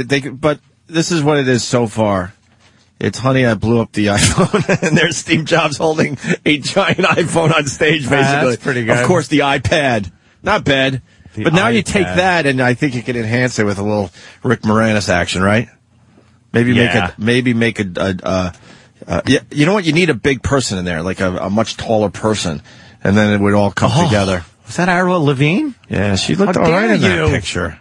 I all of a sudden got a hard-on for Avril Lavigne that, like, will not go away. You've dated a lot of women that look like her. Avril Lavigne-ish. Kind of have that look. Yeah, that's kind of my type. Katy Perry. Yeah? You see her on Idol? Dan, you're all about that too, right? You know, I mean, I've seen her all over the gossip blogs, and I never really thought much of her. But to see her on TV with the attitude, I'm like, holy shit. She's definitely really hot. Yeah? And I'm usually not a titty guy either, and she's got gigantic, lovely tits. Yeah, she's fantastic. Titty guy. I'm not a titty guy. All right. She's very nice. Yeah, where? Oh, is that the chick? What? Is that the chick? Katy Perry? Yeah. Yeah, I'm trying to find a good that's one. your type. Get the fuck out of here. No, no, come on. That's Danny's type, except for, not being titty guy. Like he said. No, she takes some really good pictures, too, man. Yeah, no. She doesn't take a bad picture. She's got that whole Baruch, what's her name? What was that chick's name from The Craft? Oh, Fairuza Balk. Fairuza Balk. She's good. Yeah, see, that's Danny's type. Wow, yeah, what's wrong with that? Good. Yeah, that's Danny's There's type. nothing I think wrong that's with that. every guy's type. Look at that. What the fuck? Look at that nice bikini with those big melons. I'm not a titty guy either, but wow. Yeah. Big melons. All big right. melons. Yeah, she's delicious. Get the bend over shot. What's your favorite word for breasts? Gazonkas? What are some of those other breast I like words? to call them kadzukis. Kadzukis? I prefer malignant. Jesus, man. Okay. Why the anger? All right. Because it's no anger. It's just unnecessary. What do you do for a living, character? Just to be outrageously funny. You are a shock jock. I am shocking. Yeah, tits to the guys. What'd you call them as a kid? I'm trying to remember. Boobies. We had some dumb fucking nicknames. Boobies. Boobies? As a kid, yeah, they were boobies. We did use the term tit monster. I brought that to everyone's attention. Tit monster. I like rack, too. A nice rack. Rack. Women hate that. You know what? There's a double standard there. You can say to guys anything, when you call tits or whatever. But to a girl, is it like, I love your tits? It just sounds... Yeah. Sometimes I'll say breast. Yeah. Or I love your areola holders. Areola, yes! Daddy! Mammalian protuberances. All right. We have Nick Cannon's Mariah Carey prank call. Do you want to go back to the Nick Cannon thing? Put on your laughing hats. But before that, we got to get into the Leno thing. Leno's finally talking. He's going to be on Oprah, I think. Talks every night. He's going to be on Oprah today, I think? Yeah. Ow. You keep breaking the cases. Hope he's not on Oprah. If he is, hope he's on his shoulders because he'll be too heavy to carry around. Shit. Holy shit. Line of the day. Thanks. Thanks. Leno's talking about, is getting into the whole fucking controversy finally with Oprah. Mm-hmm. And here's a preview clip of the big interview that goes down today. Have you talked to Conan in person? Haven't talked to him since all this. No, I haven't. Did you want to pick up the phone? Yeah, but it didn't seem appropriate. Why? I don't know. I think let things cool down and maybe we'll talk. Were any of the things that he said about you hurtful? No, they were jokes. And that's okay. I mean... So jokes don't hurt you? It's what we do, You can't... It's like being a fighter and say, when you got punched in the head, did it hurt? Well, yeah, but you're a fighter. That's what you do. Wow. That's a weird tone he's got. He sounds like he's on the verge of tears. He sounded like he was really, getting into it. Very sincere. Right. Yeah. Yeah, but that leads to tears usually. Yeah. Think about it. Not with Oprah? Oprah gets everyone fucking crying. Yeah, I thought that was only Barbara Walters' gig. Oprah gets everybody I don't crying. watch Oprah. You blame it on the race. I'm just saying. I watch a little Oprah every once in a while. Do you? A little bit. Faggot. I know. Yeah. A little bit, though. I don't fucking search it out, but every once in a while she has somebody. Dude, there's nothing wrong with a guy watching Oprah. I do. I occasionally I'll tune her on and maybe she's doing. Fucking Jimmy. Can't admit anything on this show. Jimmy can't just make the sound, which is what really cracks me up. It's radio, yet he pushes the back of his head towards the imaginary cock as he's making the sound. I got a prop for you, Jimmy. Oh, Jimmy needs his banana prop. His banana? To really do the bit. Go ahead. Well, I mean, it's he's talking into the banana. It's not a microphone. That's crazy. Oh, you're wacky. I really okay. I really do. Occasionally, I'll put on Oprah, and I go, oh! Jesus, Jimmy. The pushing of the head into the banana. What did he do? I turned my head. No, what did he do? Let's just say he was pushing his head into the banana. Yeah. And he's holding the banana with his hand. And then for some reason, he just decided to take his shoe off. And then he did something really funny. Fucking Jimmy. Oh, goddamn. Let's go back to this Nick Cannon thing. Oh, what do you think of the Jay Leno? I guess there's not much in that preview. Yeah, I don't know. That was just the one they released. There'll be a lot more today. Kills me. Well, today I'm watching fucking Oprah. I want to see what Leno has to say. I do too. Hey, yeah, we'll do this hot story after the Nick Cannon thing. A 14-year-old girl was felt up at school. It's a very hot story. I'll say. But first, we got Nick Cannon once again. He's on our mind today. Good old Nick Cannon, who's doing mornings at our old joint, and they had to hire a talent coach to teach him how to do radio. Coach. That's good. Way to do your research and figure out if the guy could do radio or not. But anyway, I guess he got pranked by his husband, Mariah Carey. She would be, I think, his wife. No, he's the wife. Okay. To Mariah Carey. Yeah, she wears the pants. Well, yes. Sounds nothing like her. I don't know. It's no shock to me that he didn't know who she was. Yeah. So she disguised her voice so well, you mean? I couldn't believe it was her. Yeah. I admit I laughed. I almost crashed my car. He does these impersonations. I swear, you would think it was the real people. Well, she does. This is the famous, this is the best bit he's done so far, the Nick Cannon, Mariah Carey prank call. Now, I want everyone to really focus, and you try to figure out when you know it's Mariah Carey. All right. All right. Does he slip up at one point and go, hey, you want to hook up so I could get away from my kooky wife? That would be great. Yeah, he goes, what are you doing tomorrow besides I have to go sweep up some broken plates from my kitchen floor. Debbie from Long Island calls to talk about porn. Okay. Debbie from Long Island was popping. I'm from Merrick, Long Island. I know it's Mariah. Yeah, right there. I'm from Merrick, Long. It sounded like Mary Jo Buttafuoco a little bit. She does that impression very well. She was doing a Long Island accent. You couldn't tell, but that was actually Mariah Carey. She's from Long Island. She went to my high school. Yes. Oh. Opie's the second most famous person to come out of Harvard Fields High School. Right. Wow. I'm the first out of John H. Glenn. Oh, congratulations. Yes. Other than John H. Glenn. Well, it's named after him. He didn't come out of the school. No. For the love of God. There's got to be someone more famous. Nope. I am the most famous person that came out of John H. Glenn High School. Exactly. And you're a in nobody. Elwood. And I'm not exactly. I'm number that school's two. a waste. Are you number one at your high school? Yeah, put Elwood in because there's a few John H. Glenn's, my friend. No, They Ari named- Spears might be. Oh, Ari Spears. Ari Spears, definitely. Went to my high school. Then you're fucking second at least. Richard Roundtree went to my high school. What? Of course he did. Yes. A little earlier than you, I would gather. Well, he wasn't in my graduating class. Yeah. But yes, he was. Okay.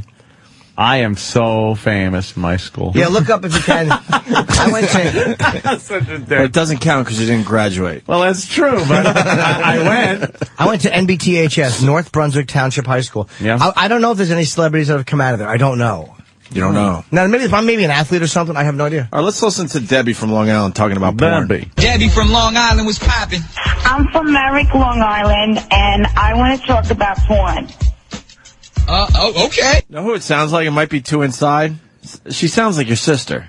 Oh, God, that's funny. It sounds like Dawn. You know something? We haven't had Dawn on the show. Now when in a I while, hear but- it, yeah, my sister has the worst Long Island accent. Okay. Go head on, Debbie. Me and my husband have a very good time when we watch porn, and I don't think it's bad. I think that if it were bad, it wouldn't exist, and I think that everybody should experiment with porn, and I just don't see that it's bad.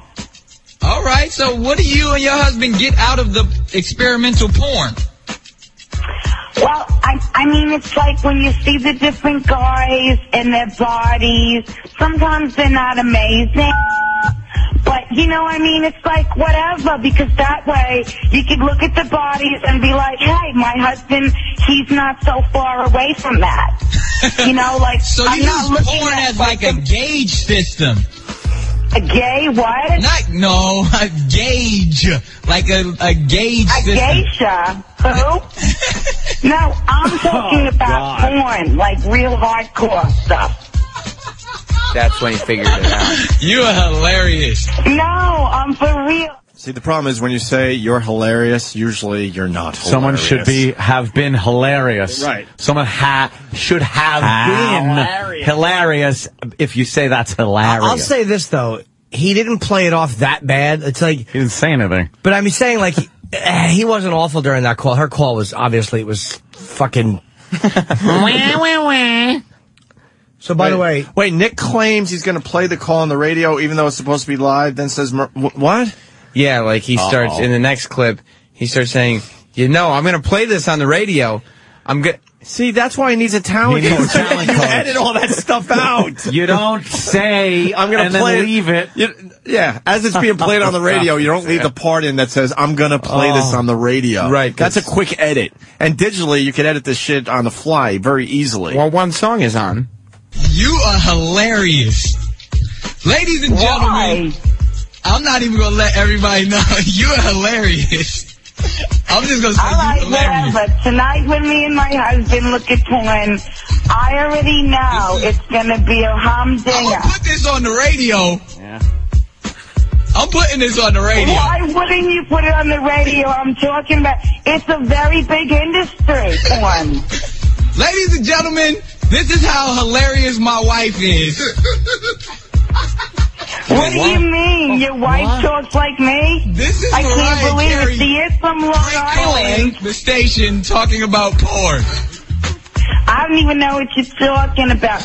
This is why I love love you. you too, and everybody at the station. Congratulations. You're all amazing. You are hilarious. got I it. love you. Oh, Christ. Way to not overdo the joke. I wonder It's an 8-minute call. I wonder if they'd enjoy the porn if it was Tommy Mottola. All right. I get it. That has to hurt. I get it. Yes, he fucked her. Oh, okay. Now I really get it. Jiminy Cricket. He's Youch. Youch. I'm going to be happy about your comments you made today. What? That Nick Cannon. I'll have his agent call me. Yeah, exactly, unless he's missing things in his contract, too. Fucking idiot. Now Jimmy's mad. Why'd you bring that up? I'm not mad. I didn't mean to. I just like...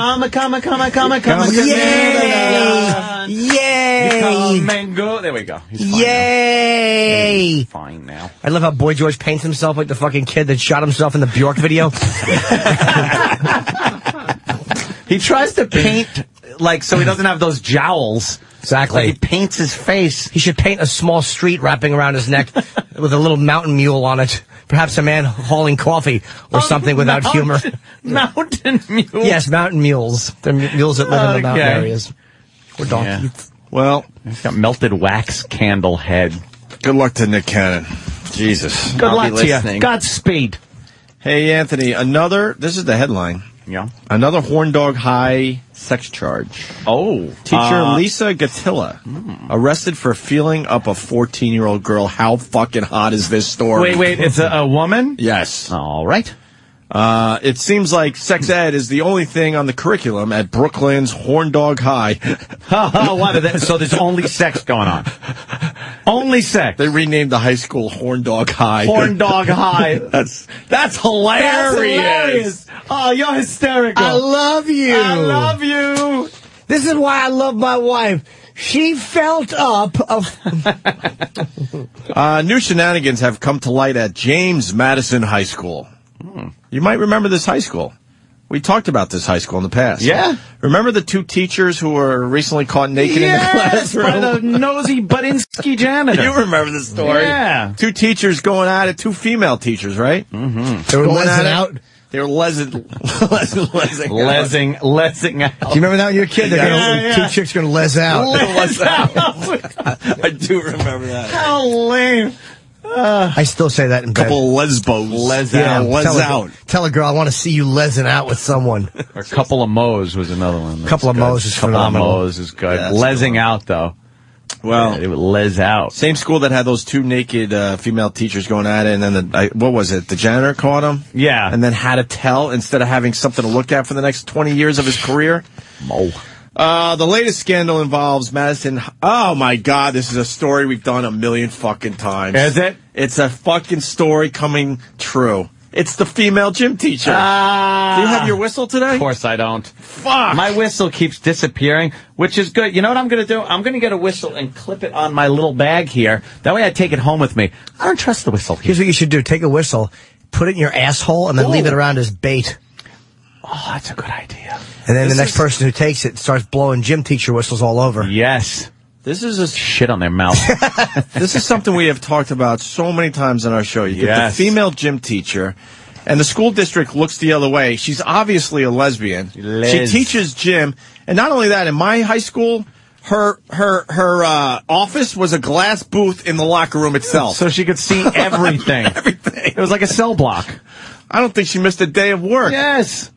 I think Why would you? I think she went to school with the bird flu. Imagine your job. Opie, your job is going to be looking at naked chicks all day long. Naked high school girls in a glass booth. Right.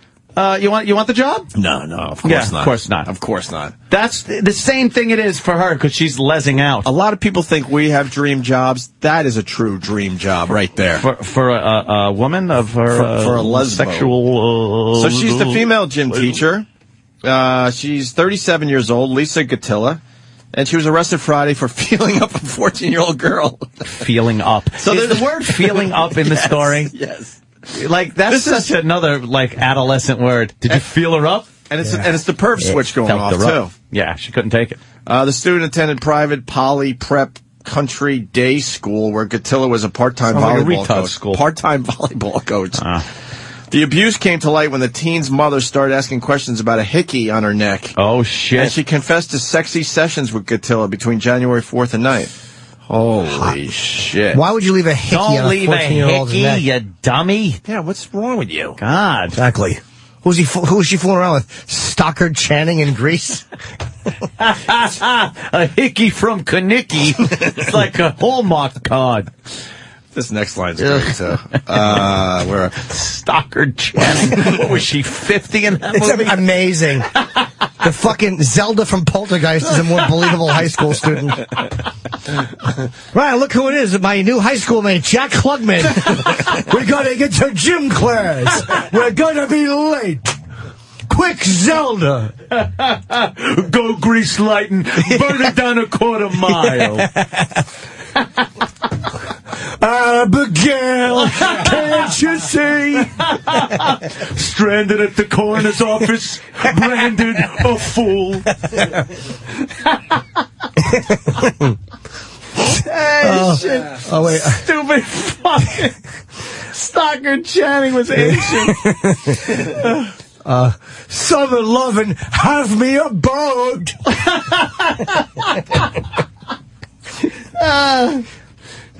Summer lovin', she had no ass. God damn, that's and great. singing the other part is Sam. Met a boy crazy for me. I met a boy, genitals as small as can be. Summer love. Wella. Tell me more, Abigail. Oh, fuck. Stalker Channing was ancient. How fucking old is Stalker Channing? That fucking awful. She had Joe DeRosa hair. She bugs me. Bigger shoulders. Yeah, bigger shoulders and fucking less curly, awful Egyptian dude than fucking DeRosa. Stalker Channing. God, that's funny. Oh, my God. Yeah, look at the picture over there. She's in high school. Oh, she's ancient.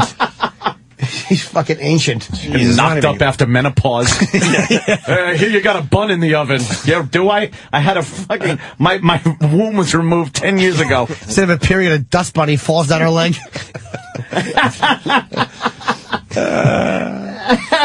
Shit. Getting back to the hot story, a complaint filed in Brooklyn criminal court says the teacher... Pink sock ladies. There it is. Jesus. You burning up the quarter mile. And it's Quincy, and behind him is Sam and fucking Detective Monahan and Mr. Aston. Whatever that creep's name was with the mustache. He's wearing a fucking members-only jacket pointing. You're the one that I want. You are the one I want. Let's go to the Shake Shack. We got to get more Quincy audio. I know. We got to do another episode of Quincy. Oh, God damn. Anyway, back to the fucking lesbian gym teacher, volleyball coach, part-time volleyball coach. She's 37. The kid's 14. Hickey on the neck. Complaint filed in Brooklyn criminal court says the teacher did touch, grab, squeeze, and kiss the girl about the breast and buttocks. She kissed her asshole. I love that. Buttocks. Oh, her buttocks? Her buttocks. Oh. After a volleyball game, she leaned forward and she just nuzzled the girl's asshole. How great is that? That thing was probably like fucking smooth as shit, too. Just all smooth. I hope it had a big roid on it. The size of a fucking hanging bat. It's a 14-year-old it's a girl. 14-year-old girl, man. Get a roid. She pushing hard? Yeah, who knows? Her feet, man. So you ever shit so hard that your legs go straight out? Yes, I have, actually. You look like you're reclining on a couch. You kind of fall into the bowl a little bit. Yeah, you got to wrap your fingers under the toilet and strain and push. Your arms and feet are out like you've been kicked by a horse and you're flying through the air. Wow. Gatilla was charged with sexual abuse and child endangerment and sent to the rubber room. There's something called a rubber room. The rubber room is where teachers go when they're not fired, but they can't teach anymore. How the fuck do you know that? I read about it. Damn. He's been reassigned. Yeah. Latest allegations to rock the Midwood High School.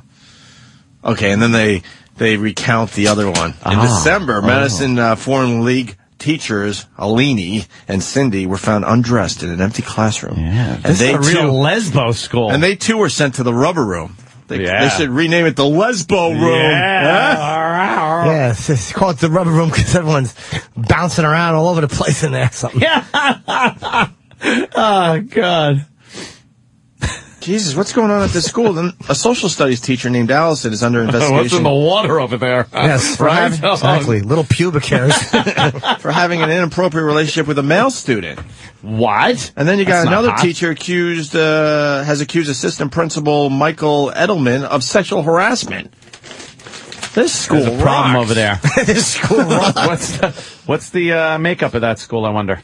I don't know. Look that up. Let's see the ethnic makeup. They're usually white teachers. Yeah, I know. Just saying. Taking young white cock. I just want it to be really hot. I want to confirm the hotness. For my own, taste. She would kiss the girl's buttocks. She would nuzzle her buttocks. Her buttock. Does look like a nice school. Oh, you know what? Listen to Kevin in Connecticut. Kevin. Good morning, fellas. Hey, Kevin. Hi, sir. What's up? I love how this is the hottest story ever because it's two chicks, and last week, Andy Dick did it, and he's like a fucking creep, and he's got to go to jail now. Oh, there's such a double standard. You're right. The best. You're absolutely right. See ya. Thank you, sir. This guy went to James Madison. Andrew in Brooklyn. Hello. Hi, Andrew. Spatial How are you guys? Love you and love the show. Of course. Linda. I went to Madison in the late 90s, and this actually isn't the first time they made the news back then. No. Two janitors were caught on video doing coke in the principal's office and stealing computers and walking out with them and putting them into a car. All caught on camera. Really? Yeah. Damn, yo. What's wrong with this school? That place am fucked up. Is it a what kind of school is it? I know it's a high school, but I mean, is it, what's the makeup of the students? Yeah. Is it in a poor area of Brooklyn? Give us some details. It's in a very nice neighborhood, actually. It's about 20, this was actually a question both my parents had asked about before I attended. Oh, let's see. Student ethnicity, we're looking at just about 50% white. About, I'd say 30% black. And the rest is made up of Asian, Hispanic, equally split with a little Native American. So you got that slice is very thin, very, very thin. So it's a lot of Russians too. A lot of that white. That's good. The Russian girls, they like the sexy. They like to make the sexy. It's a melting pot. Yeah. Well, it's a little of everything. Though? But it's predominantly white and Hispanic. Then you got that. Yeah, it is a melting pot. You're right. And female to male, a little bit more male than female. Okay, all right. That's usually the case, right? Yeah, I go down there and check that school. Well, what have we got going on here, gym teacher? Yeah. I wish you had There's an opening now, Ian. All right. Ah. Thank you, Andrew. Later, boys. Scoot. That is very good. All right. Wow. James Madison. Who knew? Who knew when he was president that it would turn into my high school is going to be high school. Lesbo High. The sex high school. Yeah. Should we take a little break? Let's take a breather. No? Keep going? I'll fucking keep going all day long. I'll do this all fucking day. As long as all the nice reads or until get in. 10:45 comes around. So we could have our 122nd meeting after the show. We do have a 122nd meeting today? We have a 122nd meeting. I love how they're finally seeing it our way. They completely understand we just will not stick around this joint. So now there's like, hey, can I have you for 2 minutes? 2 minutes. And we actually thought about it. We're like, all right, I was ready to bargain for like a minute and a half. It's like ready to bargain. All right, we'll give you 2 minutes today. Better speak fast. You want another lawyer call going into break? Yes. Have we overdone this lawyer thing? No, this guy's a scream. Yeah, I think we should. It's a regular riot. I think we should play all of them today, and then we're going to get Ron the lawyer on the show in the near future, hopefully. We're just trying to figure out an angle, something that kind of makes sense. Although he'll be like legal analyst for the program. He'll be a guy we could go to when some big stories hit. It always happens. Fox has him every day. Legal analysts. CNN has him. Right. Now we'll have a legal analyst. This guy just happens to have quite the potty mouth. Oh boy, does he! He went at it with the callers yesterday. Here's another one of those calls. What are they doing? Thinking about tasering a kid for nothing. And I'm saying that there are those people who might be thinking about, hey, maybe somebody with a Colt jersey on ought to have a taser stuck on the back of his neck and locked up for 8 hours to see whether or not this is the kind of behavior that's approved on. That's all I'm saying. You're worried about it. So what actions are you going to take to prevent that from happening, since you're so concerned about this happening in New York, New Jersey? Well, what action you think I'm going to take, jerk off? I'm not the governor of the state. I'm not the governor of their state. I'm just another schmuck lawyer from a small town. I'm just some country bumpkin from Freehold, New Jersey. The hell you think I'm going to do about it? I can't make the law. Come on, because you want to make changes happen in Indianapolis, though, don't you? I want these cops to be retrained or reassigned. Sure, they can't handle crowd control. They can't handle a tailgate party. You want your kid to be at a tailgate party where this kind of crap happens to a 26-year-old guy? I mean, for nothing. You want your kid subjected to that? You want him locked up for 8 hours in front of his dad? You want him to be traumatized? That's not what I called about. Think that's okay? Then what did you call about? Did you forget my question already? I think you might have forgot your question. You want me to come up with some retraining for the Meadowlands police who don't need it. You get that? I'm not the governor of the state. I'm not a senator. I'm not a congressman. I'm nothing like that. Do you have that authority in Indianapolis, then? Just a suggestion, just a recommendation, son. Calm down.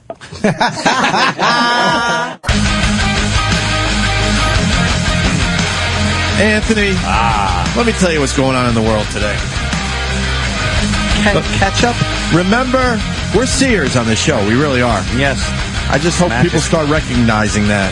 We see stuff before it happens, and then, I don't know, a little time goes by, and then there it is, in black and white right in front of you. Means it's true. Remember when Avatar came out, and I said this is going to change movie making? I think that was fucked up. I was just going to bring this up. I had this same thing I was going to bring up. And I'm not saying when we see this shit that it's not obvious stuff, but we are the first people saying it. But this is another obvious one. Avatar with that 3D thing.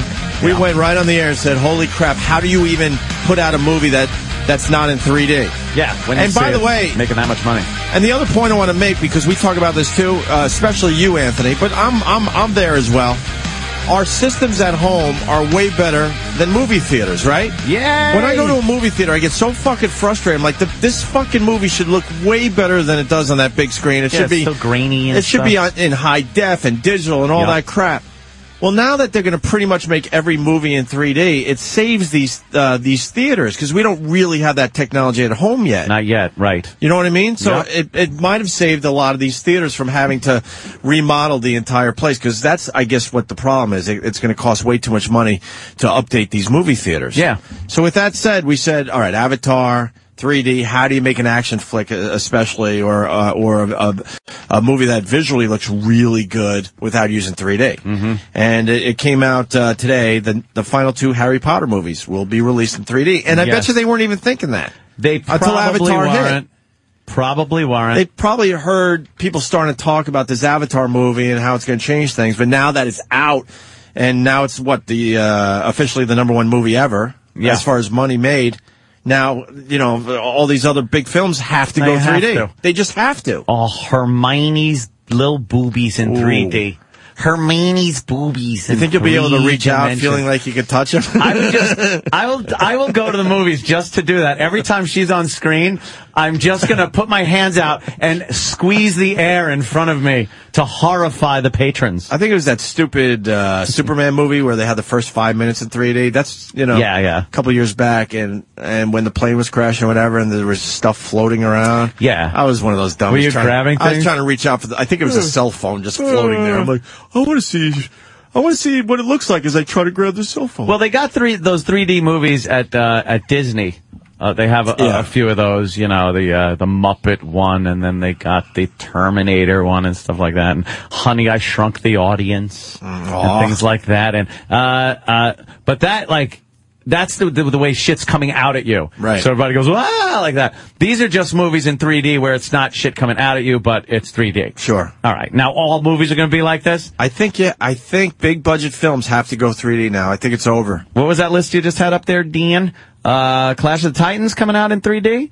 And Alice in Wonderland too? Well, with the Johnny Depp? And, Tim Burton's adaptation of Alice in Wonderland. I can't wait. That's coming out in March, right? Or February. I do believe so. Yeah, early March. And the weird thing is that as part of Alice in Wonderland's marketing, I haven't seen anything in regards to 3D until after Avatar. Now all of a sudden I see around the city here, there's some, some bus ads and stuff that says Alice in Wonderland in 3D, and I'm like, because that's the hot word right now. Everybody wants to see 3D films now. And apparently it doesn't cost that much to convert these films to 3D. Right. I think it's only like $5 million per, so that's fucked up. So was Alice in Wonderland shot knowing they were going to use the 3D technology, or did they adjust afterwards? I'm not sure. No, you know what? So. I think you can take your print, whatever, double it, whatever they need to do to 3D it, and then offset the lines. You know how they do that? That's why your glasses work like that. I don't think you need to shoot it with a special 3D camera. But knowing you're using the 3D technology, you're going to you'll film it differently? You're going to do different things within the film, just you know what I mean, to enhance the experience, I guess. But Harry Potter, kind of a fan of these movies. The last one I didn't really like. That in 3D could be fucking some cool stuff. That could work. Well, I feel like I'm in Hogwarts. I'm walking the halls. I'm in the halls of Hogwarts. That wizardry in 3D, right, Jimmy? Wizardry. Right, Jimmy? Wizardry. Yes, Jimmy, yes. So that was announced. Harry Potter, the final 2 movies will be released in 3D. Yeah, huh? Who else is going to be in that goddamn Alice in Wonderland? Any hotties? Any hot chicks? Any hot chicks? Who plays Alice? Oh, that's a good question. One pill makes you watch it. That's one of Patty's favorites to sing. Ugh. Hey, do we have that? And try to find Patty doing small. We made her a pop star today. I mean, we should play some of her her other hits. Who the hell plays Alice? Yeah, Alice. Mia. Well. I don't recognize that name. Mia. Pop our pickup. See some pictures of that broad. Mia Wallace. What? I heard she was an actress in a pilot once. Who the fuck is that? Oh yeah, she's got the Alice face. Does she? Yeah. Is she? Yeah, she's a little weird looking. Oh my god, she looks like she's kind of funny looking. Well, she looks like she would be a hot chick from another planet. That look that they go for. Oh my god! Right? Yeah, kind of funny looking. A little Kate Hudson in her. If Kate Hudson had a huge ugly nose. This picture, she kind of looks like that ugly broad from the Goonies. Yes. I couldn't remember her name. The ugly girl from the Goonies. Holy shit. We're going to go to Andy in Cleveland. Andy! Hello, Andy. Hey, good morning. I saw the Toy Story movies when they recently were re-released in 3D, and I thought, I've seen these movies a lot, I've seen them a number of times. How good could it be? And I got to admit, it was actually a pretty cool experience. It really had the level of depth, especially to that, like the Pixar animation. It really did Martha Plimpton. add something to it. And Anthony, please promise us you'll get a video of you trying to motorboat Hermione in 3D. All right. That would look silly, sir. Let's go to Mike in California. Mike? Phones are... All right. Yeah, they're working. All right, Mikey, what's up? Love you. Love the show. Thank you, Mike. Supposedly, ESPN's coming out with a bunch of 3D stuff this year for your home TV. And they're coming out with a home 3D TV, and you got to get a special box for it and stuff like that. But they're saying the 2010 World Cup's going to be in 3D. It's going to still suck. It's still soccer. It's soccer. You can do 3D soccer all day long. I'm still not watching. Why don't they cater to the country that'll buy it? America. That's right. Yeah, real football. Not football with a U. What else they're doing in 3D? Yeah. Football. Hate football with a U. Not a fan of football with a U? No. Roland? Where's Roland? Roland is here? Roland. What's he doing here? Do we have Stalker Patty song, too? Remember. Not that I can find. Perhaps Eric knows where it is. Yeah, if E-Rock's listening, why don't you... I'm sure it's hidden somewhere. Why don't you try to find the Stalker Patty White Rabbit thing? I didn't know Meat Spin is actually going to be redone in 3D later this year. Can't wait. Blue Heeler in Kentucky. Thank you for that knowledge. You'll almost feel the cock hitting your chin. Meat Spin. Boy, that's had longevity as just a goofy clip, hasn't it?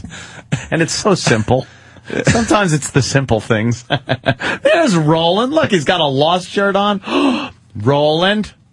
Hi, Roland. Hi, Roland. Wow, that's a nice Lost shirt. How are you? How have you been? Here, take a seat, Roland. Can I ask you a quick question before anything? Have you seen the premiere of Lost? I'm seeing it on Monday. Fuck! When is it out on TV? On Tuesday. Tuesday. Fuck! A day before? Yeah. Where are you seeing it?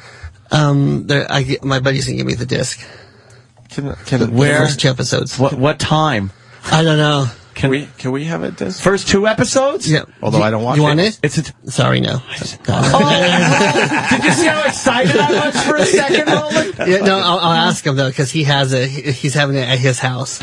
I'm having a big party at my house. You're having a little Lost party? But yes, I'm having a Lost premiere party, so I guess that would kind of suck if I knew, everything and then had to watch it again with people over my house. Or you can get just drunk at the bar while they're watching it. I could do that, just sit at the bar. How do you like it, motherfucker? And then just spoil it for everybody. Just keep blurting out what happens in the next scene. Yeah, if I could get off his hands, I'll try to get it. Oh, Is it now? Is the first episode? Is that a double episode?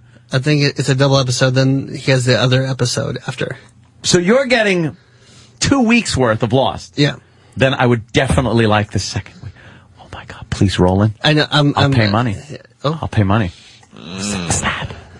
Who's that? Who's that? Who's that? Who's that? Who's that? I don't know. Holy shit! Find out who that is right now. Sam. Right now, Sam. Go ahead. Come on, Sam, run. And ask that skirt that she wants to be on our shit. show. Roland, what's going on in the movie world? We were talking about Alice in Wonderland, and someone, Anthony, I don't have time to go to the phone right now, JC, I'm sorry, from Red Bank. He just said he passed an Alice in Wonderland billboard, and it says it's in amazing 3D. Not just 3D, amazing 3D. Yeah, the next big 3D is supposed to be Toads, the documentary about Australian toads. Stop. In 3D. Really? Yeah, it's supposed to be huge. Is it? You think it'll beat out Avatar for number one spot? I don't know. They said like the best one is Sundance. It's all 3D. It's just toads jumping. Toads jumping. Just toads jumping. Oh, because of the Penguin movie. Yeah. Right? Got to do another animal? But toads don't really have much personality. I don't know. They stick their tongue out. Not like that Arnold, that pig on Green Acres. He had personality. Sure did. Let's go to Jay on Long Island. Jay. Who's that chick? Oh, you find out? Yeah. Oh, hold on. Hold on, just a chick alert. Yeah. I believe she works somewhere in sales, like on the 19th floor, I think. Yeah. Oh, I'm buying. That's right. I get it. Ask her if she's selling her ass. Whoa! Opie! Oh, calm down. She's giving some people a tour of the facilities. Get the movie guys on TV. Oh, shit. Did look like him. we do jokes for like 10 people sometimes. And 1, 2, 3 for 5 people. That joke was for right there. Right. You're right. So she's in sales? Yeah. I mean, I don't know what her name is, but she was giving a tour. She doesn't work here, so. Oh, okay. Now, you've spoken with someone who's seen the first episode? No, he's getting it today. So you have no information on the first episode? I have no information. Because I wouldn't want to spoil her. I just want to know. I'm sure it's going to be great. Yeah. But I just want to know good or bad. Do you have a theory based on last season? Because I got one. No, not really. Here's my theory. They reset completely.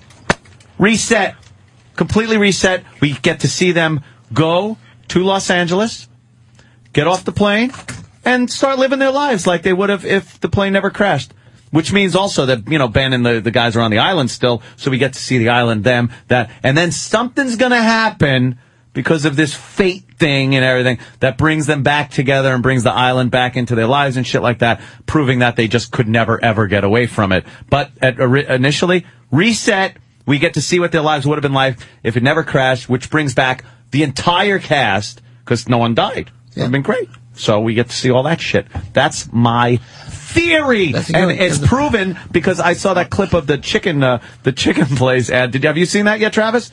What's his name? Hurley's chicken place that got hit by the asteroid or something.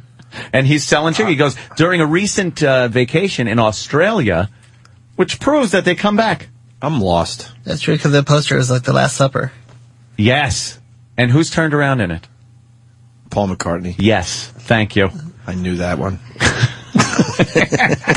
Well, half the cast they're in town next week. What? Promoting. Oh, you mean they're going to be on our show? You know who? Oh, that's right. You don't book for us anymore. I bet would have been able to book some of the lost cast members. I am livid that they're in town, and I haven't even heard that. Because Matthew Fox, he's in town, and the other. Wait, Lost Guys used to do our show when you were booking for us. Yeah, my buddy represents him now. So, but we're of course not. I'll give you money. Are you getting close to being hired here? Probably not. What the fuck? When is that going to happen? I don't know. Because the guest bookings are doing so well for our show. We get one celebrity every 2 weeks at this point. Yeah, I'm in my underwear playing Xbox. Obama. Big Obama fan, are you, Ron? Unemployment. You go, do you have to work? Nah, just go take a dump. Go on the computer, check your bank account. All right, it's in. I'm going to buy beer and steak with the money. Thank you, Obama. Get drunk, buy Xbox games, tennis shoes, just have concerts. Fun. Of course. Like people go, hey, is that an expensive concert? I don't know. Obama paid for it. I got U2 tickets, $200. Like, oh, whatever, Obama. Thank you, Obama. Good old Obama. Matthew Fox said, Steve says, Matthew Fox said no to the entire platform, so there won't be one Sirius XM satellite radio show that he will appear on. Okay, all right. Okay. What's Joe DeRosa calling for? Joe. What? Yo. What's up, Joe? It's the traitorous Joe DeRosa. Jesus, God Almighty, man! Everything was good in my life yesterday, and then I got 2,000 fucking tweets. Oh, that's cool. That's good. That means you're popular. Congratulations, you're popular on Twitter. Congrats, man. Yeah. These I wouldn't say that these are popular tweets. Why? Are they crossovers, like maybe from fans of maybe me or Danny or Jimmy Norton or someone like that? I don't know. Would one of your fans say, "Go fuck a camel, you Egyptian camel fucker piece of shit"?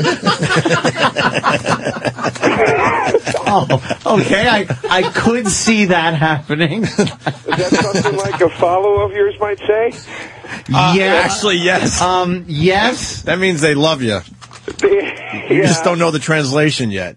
I thought I could read you guys some of the best tweets that I got. Oh, cool. Yeah, well, let's catch people up here, get people up to speed. You are doing a film. Are you doing this without a talent coach, Anthony? This is amazing. Yes, I learned this from fucking Opie. amazing. You have to reboot the audience. Ant's going to be doing what's called a about. reset. Right. This is something Nick Cannon will eventually learn with his talent coach. Yes. Oh, Joe DeRosa is making a film, and Bill Burr, the lovely and talented Bill Burr, is in it. Rich Voss and Bonnie will be appearing. Joe DeRosa will be in it. Robert Kelly will be in it. And something happened where Jim Norton wasn't even asked to be in it, which insulted Jim Norton, insulted me. And to the point, Jim just walked out of the studio. Jim just doesn't even want out. to talk to you. He looked, he said... He mouthed DeRosa. I nodded my head yes. He got up and walked out of the fucking studio. So you're not going to hear Jim Norton. Are you kidding? Jim walked out? He walked out. He is not sitting. Listen to the replay. Anymore. He was on the show the entire day, and he will not be talking to he said, Joe DeRosa. He mouthed DeRosa and then, took his headphones off, threw his eyes up, and left. I was going to... let me just say this. Okay. We spoke with the lovely Bill Burr. We spoke with Robert Kelly. Who was trashing the movie, by the way. Yeah, and you. We could send you the tape if you like. Yeah. And he put the blame on you. Bill Burr kind of said, hey, I'm out here in L.A. I don't know what the fuck is going on. And you pretty much have the blame now for saying, well, we're not even going to ask Jimmy.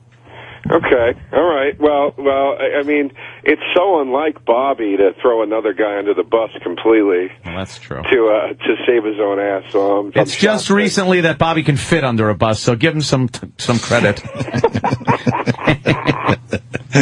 That is true. Yes. That is true. Bobby could not fit under a fucking bus. Yeah. I could still do older Bobby was fat jokes, which I like. He's not exactly thin right now. He's entering into, I believe, his 6th fatness. Yeah, he says he's got 7 fats. He's got 7 fats in him, he said. This is his 6th one. He's going to get back in shape, and then he says he has like 1, maybe 2 more fats left, and that's it for his life.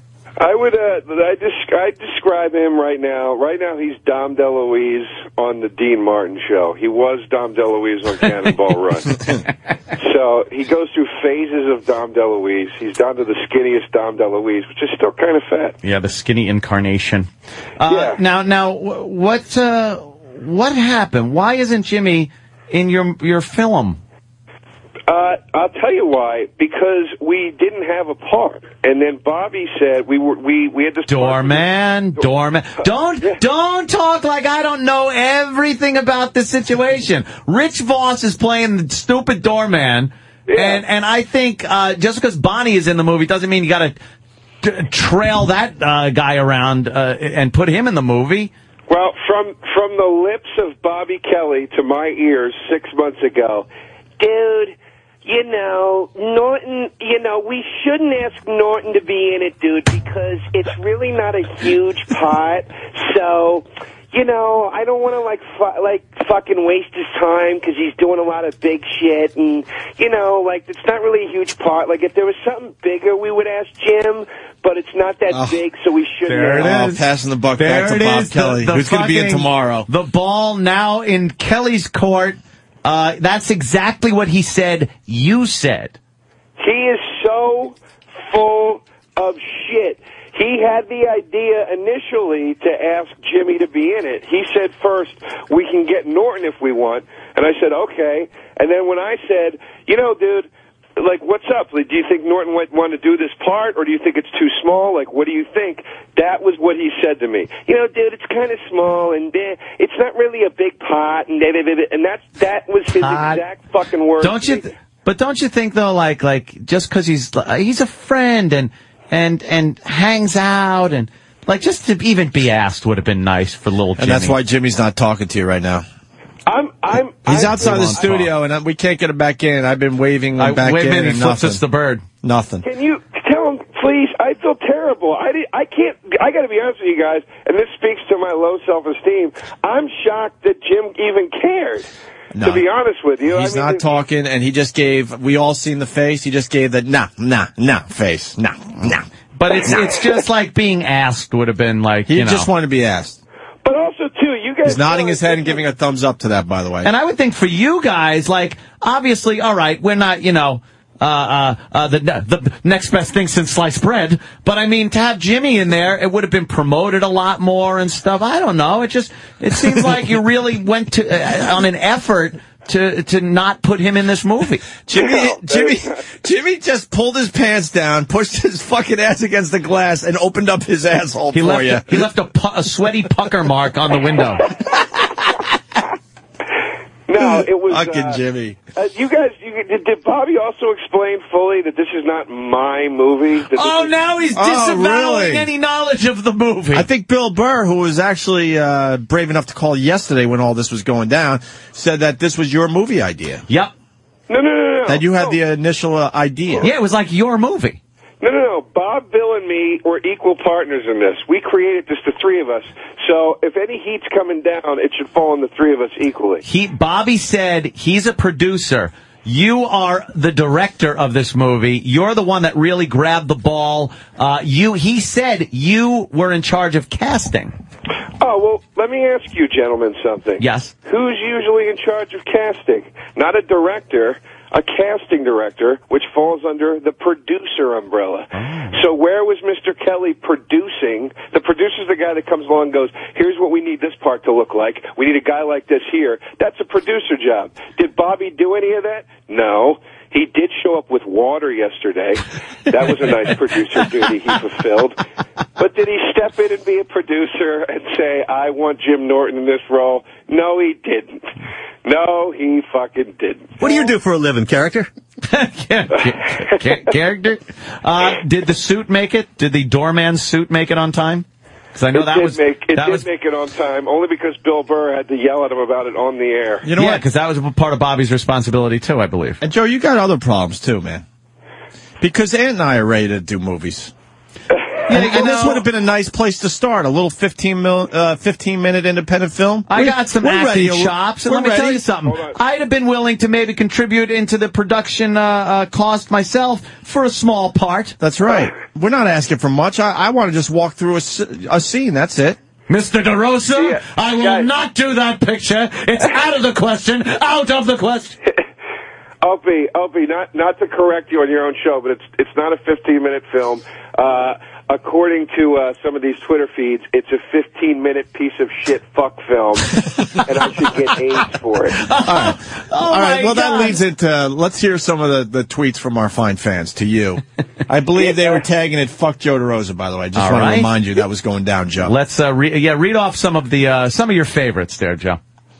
Nice pick, you faggot. Your mouth looks like it's all blown out from taking uncut meat sticks. Why didn't you put little Jimmy in your movie?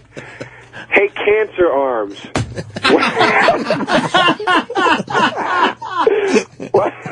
Why didn't you, Bill Burr, and Robert Kelly put fancy Jim Norton in your 15-minute waste of film? I searched a dumpster at the clinic to find that abortion of a new movie that you won't put Jim Norton in. Oh, shit. I think they let you off easy, to be honest with you. Yeah, really? No, they get worse. Oh, really? Get AIDS, cunt. Fuck, hold on. Just scroll to these. Holy shit. There's all this shit in here about hats. Taking off your hat. I don't know what that means. Well, there's a hat removal service that you should be calling up. There's a large gentleman of color that would go around to elderly women and punch them in the face. Yeah. And the news said to rob them, but we all knew it was just a hat removal service that he was giving. Your lady didn't pay for the hat, and the guy needed the hat back. Yes, needed to remove. Bob Kelly's on the phone. Uh-oh. So, please work today. Bob? Yes. You were just completely thrown under the bus by Joe DeRosa, who is on the phone also. And he said that you're the one that said, let's not ask Jimmy Norton because he won't do the part, or whatever the reason is. But you're responsible. Yeah, you're responsible for Jimmy not being in the movie. And, Bob, just so you know, Jimmy walked off our show. He doesn't want to talk to Joe. Well, this is the thing, is I can't believe on a little independent film, you guys have fucking got into it and ruined it. We'll never work together again. Wait, what, Jesus. Bob? You've caused controversy on our little fucking happy project. I caused controversy. You're the one that went on the radio yesterday and started all this. I want to hear. A nice day, and then all of a sudden I'm getting called a fucking camel mooly on my fucking Twitter on my iPhone. Camel mooly. That had nothing to do with what we were talking about yesterday. That was just somebody randomly twitting you. Bobby, I want to know your response to the fact that Joe DeRosa completely turned around what you said yesterday. He pretty much said the exact same thing you said, only turned it around on you. Okay, well, I think what basically happened was I wanted to put Norton in the movie. I suggested Norton, and there was one part that had like one line. I was like, no, we need to give Norton lines. Norton needs to say something. He can't just be in the background. He has to say something. People want to hear. They're not going to see him. They want to hear him say some shit and be funny. They're comics. You got to allow them to be funny. Yeah. And I don't think there was anything for him to do. So now you didn't answer my question. Are you agreeing then with Joe DeRosa that you were the one that said no to Jimmy Norton? No, I didn't say no. Someone said no to Jimmy Norton. His name was brought up. He's not in the movie. At some point, someone had to say no. His name up. Bobby brought his name up. And I said he needs to talk. Bobby said what he just said, which is a reiteration of what I said that he said, so we're on the same page. And here's what everybody's missing. Here's what all these fucking Twitter cocksuckers are missing.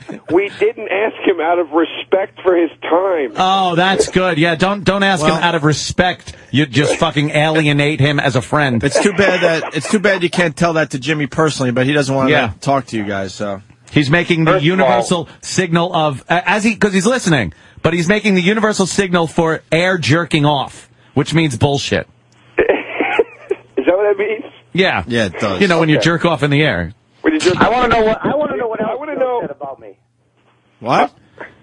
I heard he said some other shit about me. He was trashing me. He said I wasn't. He said you're not a producer. You were in charge of casting because you're the producer, and then he called you fat. And he also said all you did was bring water to the set or something. Yeah, you brought water to the set, which was just about all you do. This is how serious Joe's taking himself. Yesterday he yelled quiet to everybody, and Colin went, nobody was talking. Oh, Colin's involved too. I forgot. Yes, Colin Quinn's involved too. Yet Jimmy Norton sits out. Anthony, on the QT, can you shoot your scene on Monday? Is that good for you? Yeah, that's fine. What time, though? Okay, great. It's got to around be 12 o'clock after the show. Right after, though, because I got to get out of New York.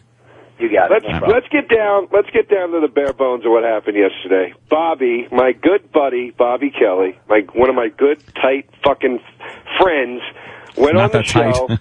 The night before was sitting there with me going, we're partners, dude. We're good buddies, dude. I love I never said buddies. I don't even talk like that, dude. It sounded exactly like him. Like that. And then he went on the air, and you guys started fucking with him, and he grabbed the weakest guy in the room and slid him right under the fucking front tires of the bus. Guy in the room, that's true.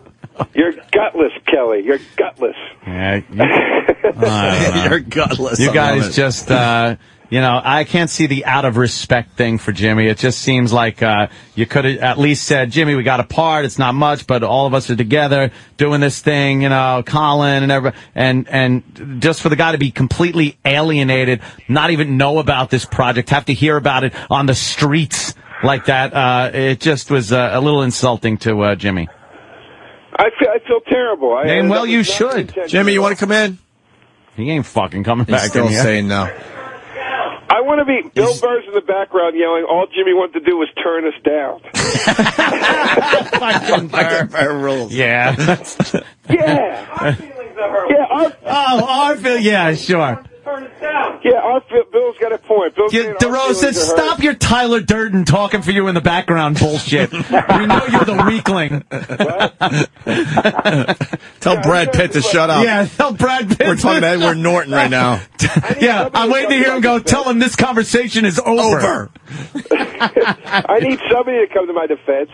That ain't going to happen. So what are you Kelly guys... Your camel mooly. Are you guys filming today?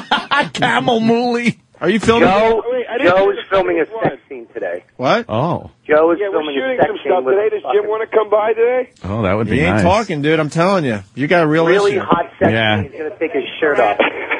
Seriously, though, and this is serious, you're probably going to have to call him at some point and talk it out with him because he's genuinely pissed and really doesn't think Joe likes him. There's no way. Let me tell you why that statement's not true. I don't even have Jim's phone number. So he's not even a thought in your life. That's good. Yeah, that's good. How many times have you been in here and haven't exchanged numbers with the guy? You sit in his seat when he's not here. Plug your gigs. Oh, jeez. Come on, guys. That's a low blow. What? That stings a little bit. Keep it above the belt, will you guys, please? Come on, man. Read another tweet. Yeah, come on. What's another one? The best tweet was, how does a guy with no shoulders not offer work to a guy with no chin? There was some thought behind that one. Yeah. That was clever. Here's one. Why don't you call Opie and explain yourself, Polanski?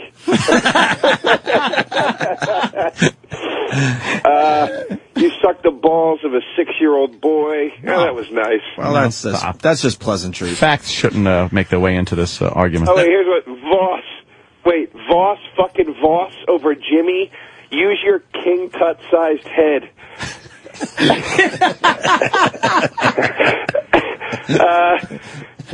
Joe DeRosa stinks worse than Jennifer Aniston's opening. Yeah, we kind of got into that the other day. That's one of our themes. Yeah.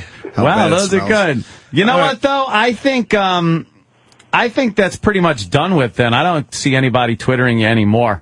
Yeah.